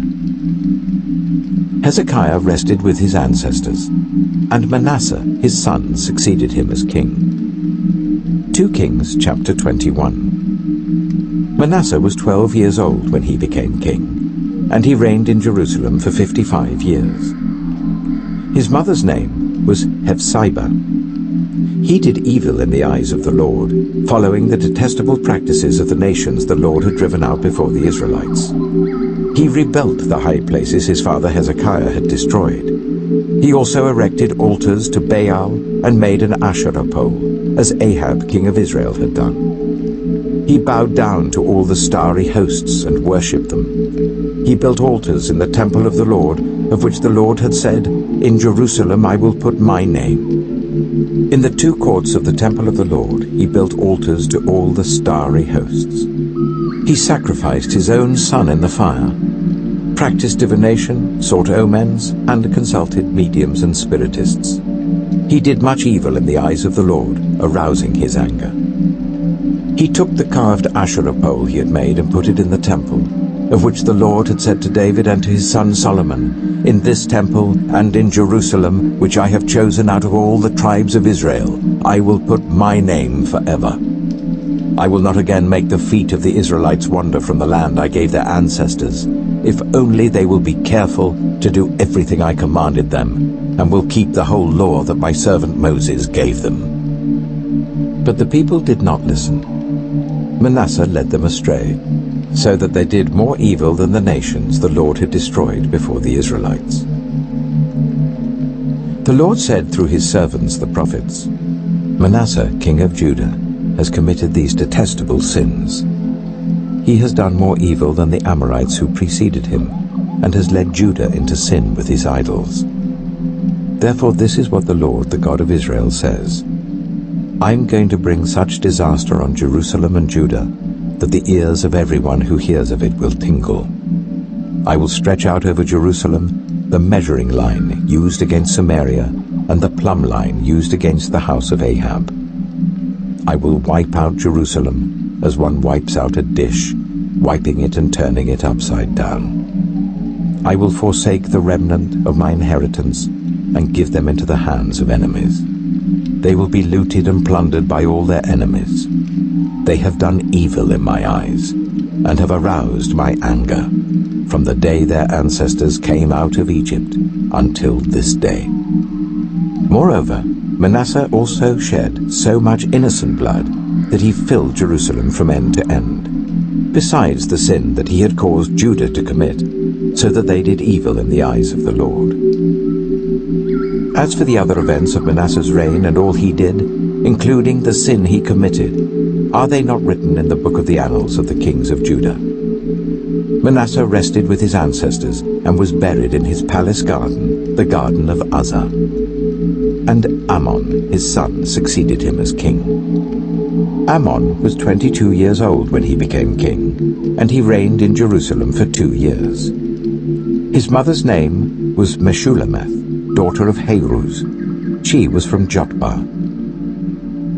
He did evil in the eyes of the Lord, as his father Manasseh had done. He followed completely the ways of his father, worshipped the idols his father had worshipped, and bowing down to them. He forsook the Lord, the God of his ancestors, and did not walk in obedience to him. Ammon's officials conspired against him and assassinated the king in his palace.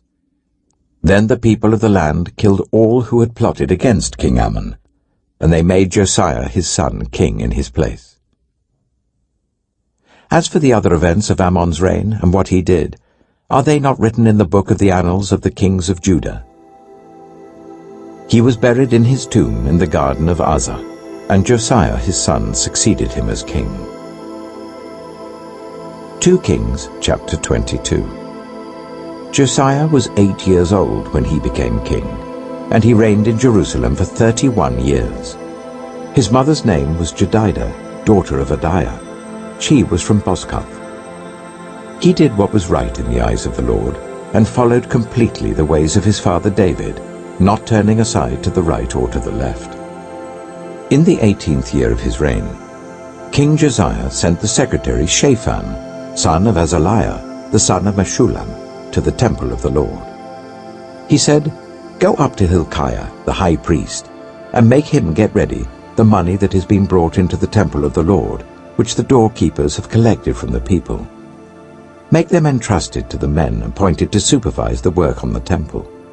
And make these men pay the workers who repair the temple of the Lord, the carpenters, the builders, and the masons. Also make them purchase timber and dressed stone to repair the temple. But they need not account for the money entrusted to them, because they are honest in their dealings."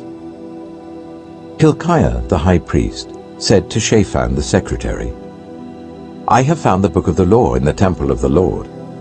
He gave it to Shaphan, who read it. Then Shaphan the secretary went to the king and reported to him, "Your officials have paid out the money that was in the temple of the Lord, and have entrusted it to the workers and supervisors at the temple." Then Shaphan the secretary informed the king, "Hilkiah the priest has given me a book," and Shaphan read from it in the presence of the king. When the king heard the words of the book of the law, he tore his robes. He gave these orders to Hilkiah the priest, Ahikam son of Shaphan, Achbor son of Micaiah, Shaphan the secretary, and Asaiah the king's attendant. "Go and inquire of the Lord for me, and for the people, and for all Judah, about what is written in this book that has been found. Great is the Lord's anger that burns against us, because those who have gone before us have not obeyed the words of this book. They have not acted in accordance with all that is written there concerning us." Hilkiah the priest, Ahikam, Achbor, Shaphan, and Asaiah went to speak to the prophet Huldah, who was the wife of Shallum, son of Tikvah, the son of Harhas, keeper of the wardrobe. She lived in Jerusalem, in the new quarter. She said to them, "This is what the Lord, the God of Israel, says. Tell the man who sent you to me, this is what the Lord says. I am going to bring disaster on this place and its people, according to everything written in the book the king of Judah has read. Because they have forsaken me and burned incense to other gods, and aroused my anger by all the idols their hands have made, my anger will burn against this place and will not be quenched. Tell the king of Judah who sent you to inquire of the Lord, this is what the Lord, the God of Israel, says concerning the words you have heard. Because your heart was responsive and you humbled yourself before the Lord when you heard what I have spoken against this place and its people, that they would become a curse and be laid waste, and because you tore your robes and wept in my presence, I also have heard you, declares the Lord. Therefore I will gather you to your ancestors, and you will be buried in peace. Your eyes will not see all the disaster I'm going to bring on this place." So they took her answer back to the king. 2 Kings chapter 23. Then the king called together all the elders of Judah and Jerusalem. He went up to the temple of the Lord with the people of Judah, the inhabitants of Jerusalem, the priests and the prophets, all the people from the least to the greatest. He read in their hearing all the words of the book of the covenant, which had been found in the temple of the Lord. The king stood by the pillar and renewed the covenant in the presence of the Lord, to follow the Lord and keep his commands, statutes, and decrees with all his heart and all his soul, thus confirming the words of the covenant written in this book. Then all the people pledged themselves to the covenant.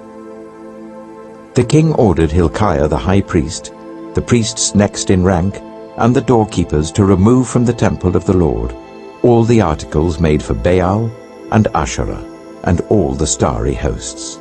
He burned them outside Jerusalem in the fields of the Kidron Valley and took the ashes to Bethel.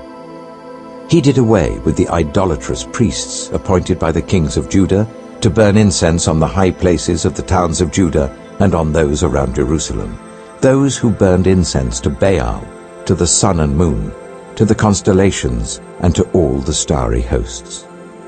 He took the Asherah pole from the temple of the Lord to the Kidron Valley outside Jerusalem and burned it there. He ground it to powder and scattered the dust over the graves of the common people. He also tore down the quarters of the male shrine prostitutes that were in the temple of the Lord, the quarters where women did weaving for Asherah.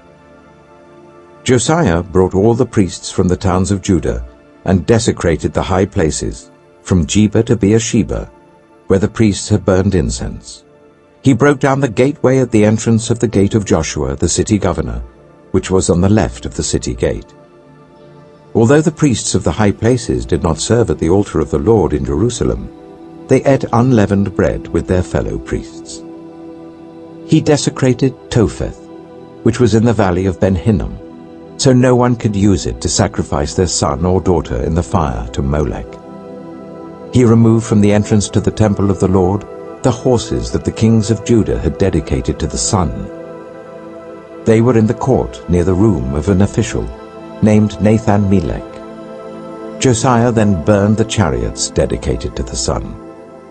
He pulled down the altars the kings of Judah had erected on the roof near the upper room of Ahaz, and the altars Manasseh had built in the two courts of the temple of the Lord. He removed them from there, smashed them to pieces, and threw the rubble into the Kidron Valley. The king also desecrated the high places that were east of Jerusalem on the south of the Hill of Corruption, the one Solomon, king of Israel, had built for Ashtoreth, the vile goddess of the Sidonians, for Chemosh, the vile god of Moab, and for Molech, the detestable god of the people of Ammon. Josiah smashed the sacred stones and cut down the Asherah poles and covered the sites with human bones. Even the altar at Bethel, the high place made by Jeroboam son of Nebat, who had caused Israel to sin, even that altar and high place he demolished. He burned the high place and ground it to powder, and burned the Asherah pole also. Then Josiah looked around, and when he saw the tombs that were there on the hillside, he had the bones removed from them and burned on the altar to defile it, in accordance with the word of the Lord proclaimed by the man of God who foretold these things. The king asked, "What is that tombstone I see?" The people of the city said, "It marks the tomb of the man of God who came from Judah and pronounced against the altar of Bethel the very things you have done to it." "Leave it alone," he said. "Don't let anyone disturb his bones." So they spared his bones and those of the prophet who had come from Samaria. Just as he had done at Bethel, Josiah removed all the shrines at the high places that the kings of Israel had built in the towns of Samaria and that had aroused the Lord's anger.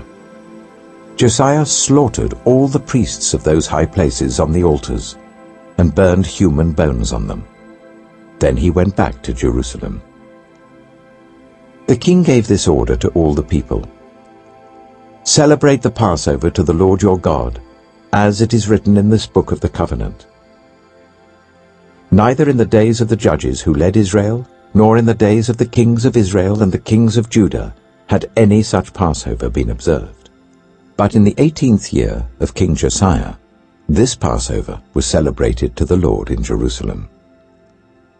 Furthermore, Josiah got rid of the mediums and spiritists, the household gods, the idols, and all the other detestable things seen in Judah and Jerusalem. This he did to fulfill the requirements of the law written in the book that Hilkiah the priest had discovered in the temple of the Lord. Neither before nor after Josiah was there a king like him, who turned to the Lord as he did, with all his heart and with all his soul and with all his strength, in accordance with all the law of Moses. Nevertheless, the Lord did not turn away from the heat of his fierce anger, which burned against Judah because of all that Manasseh had done to arouse his anger. So the Lord said, "I will remove Judah also from my presence, as I removed Israel, And I will reject Jerusalem, the city I chose, and this temple about which I said, my name shall be there. As for the other events of Josiah's reign and all he did, are they not written in the book of the annals of the kings of Judah?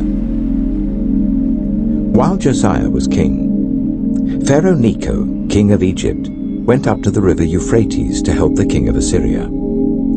King Josiah marched out to meet him in battle, but Necho faced him and killed him at Megiddo. Josiah's servants brought his body in a chariot from Megiddo to Jerusalem and buried him in his own tomb. And the people of the land took Jehoahaz, son of Josiah, and anointed him and made him king in place of his father. Jehoahaz was 23 years old when he became king, and he reigned in Jerusalem for 3 months. His mother's name was Hamutal, daughter of Jeremiah. She was from Libnah. He did evil in the eyes of the Lord, just as his predecessors had done. Pharaoh Necho put him in chains at Riblah, in the land of Hamath, so that he might not reign in Jerusalem. And he imposed on Judah a levy of 100 talents of silver and a talent of gold. Pharaoh Necho made Eliakim, son of Josiah, king in place of his father Josiah, and changed Eliakim's name to Jehoiakim. But he took Jehoahaz and carried him off to Egypt, and there he died. Jehoiakim paid Pharaoh Necho the silver and gold he demanded. In order to do so, he taxed the land and exacted the silver and gold from the people of the land according to their assessments. Jehoiakim was 25 years old when he became king, and he reigned in Jerusalem for 11 years. His mother's name was Zebidah, daughter of Pedaiah. She was from Rumah. And he did evil in the eyes of the Lord, just as his predecessors had done. 2 Kings chapter 24. During Jehoiakim's reign, Nebuchadnezzar, king of Babylon, invaded the land, and Jehoiakim became his vassal for 3 years. But then he turned against Nebuchadnezzar and rebelled. The Lord sent Babylonian, Aramean, Moabite, and Ammonite raiders against him to destroy Judah, in accordance with the word of the Lord proclaimed by his servants the prophets. Surely these things happened to Judah according to the Lord's command, in order to remove them from his presence, because of the sins of Manasseh and all he had done, including the shedding of innocent blood. For he had filled Jerusalem with innocent blood, and the Lord was not willing to forgive.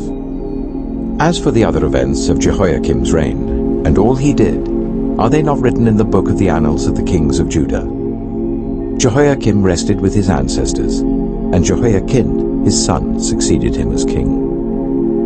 The king of Egypt did not march out from his own country again, because the king of Babylon had taken all his territory, from the Wadi of Egypt to the river Euphrates. Jehoiakim was 18 years old when he became king, and he reigned in Jerusalem for 3 months. His mother's name was Nehushta, daughter of Elnathan. She was from Jerusalem. He did evil in the eyes of the Lord, just as his father had done. At that time, the officers of Nebuchadnezzar, king of Babylon, advanced on Jerusalem and laid siege to it. And Nebuchadnezzar himself came up to the city, while his officers were besieging it. Jehoiakim, king of Judah, his mother, his attendants, his nobles, and his officials, all surrendered to him. In the 8th year of the reign of the king of Babylon, he took Jehoiakim prisoner. As the Lord had declared, Nebuchadnezzar removed the treasures from the temple of the Lord and from the royal palace, and cut up the gold articles that Solomon, king of Israel, had made for the temple of the Lord. He carried all Jerusalem into exile, all the officers and fighting men, and all the skilled workers and artisans, a total of 10,000. Only the poorest people of the land were left.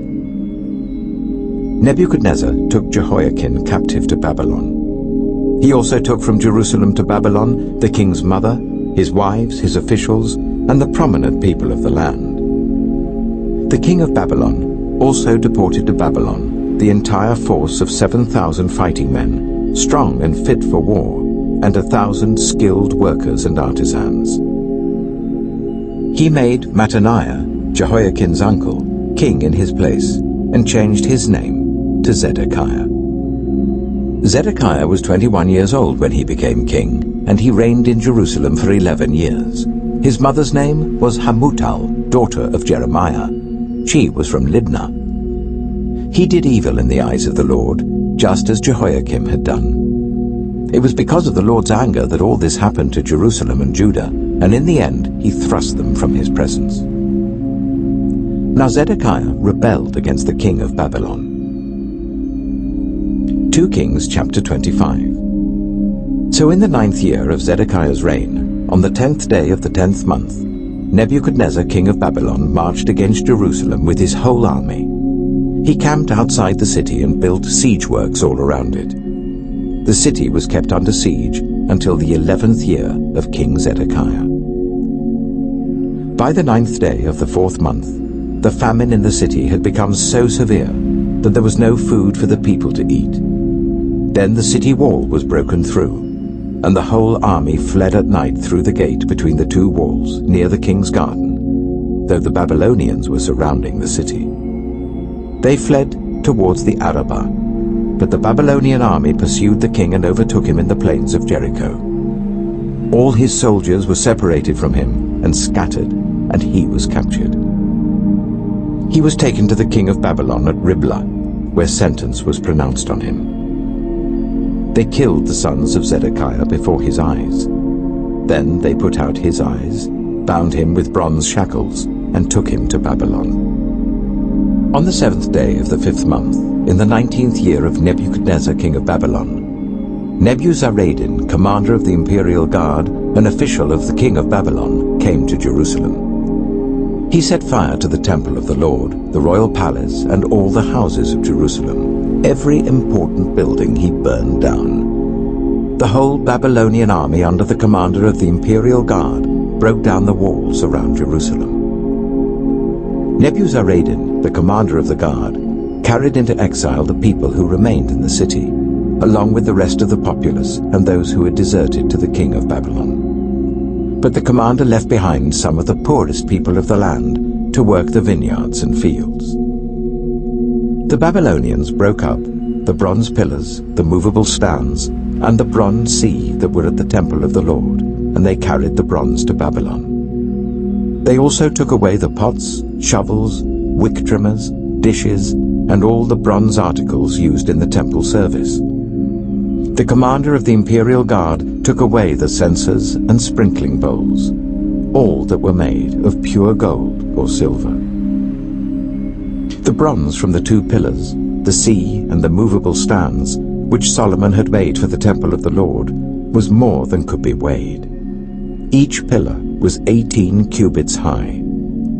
The bronze capital, on top of one pillar, was 3 cubits high, and was decorated with a network and pomegranates of bronze all round. The other pillar, with its network, was similar.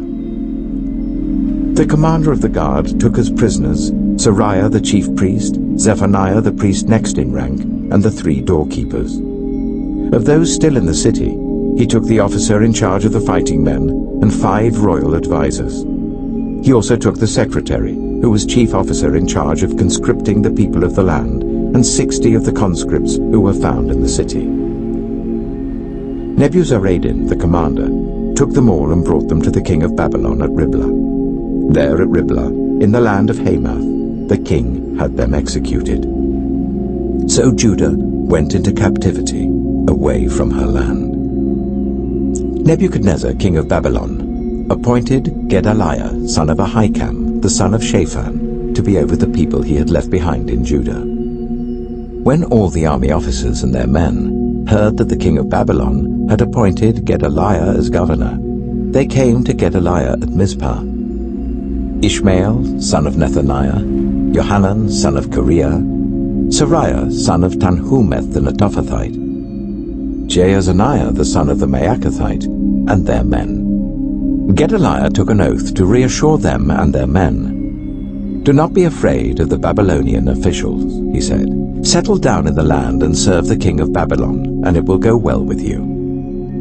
In the 7th month, however, Ishmael, son of Nethaniah, the son of Elishama, who was of royal blood, came with 10 men and assassinated Gedaliah. and also the men of Judah and the Babylonians who were with him at Mizpah.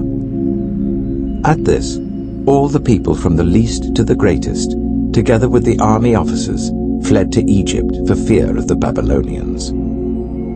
In the 37th year of the exile of Jehoiakim, king of Judah, in the year Awal-Marduk became king of Babylon, he released Jehoiakim, king of Judah, from prison. He did this on the 27th day of the 12th month. He spoke kindly to him, and gave him a seat of honor higher than those of the other kings who were with him in Babylon. So Jehoiakim put aside his prison clothes, and for the rest of his life ate regularly at the king's table. Day by day, the king gave Jehoiakim a regular allowance as long as he lived.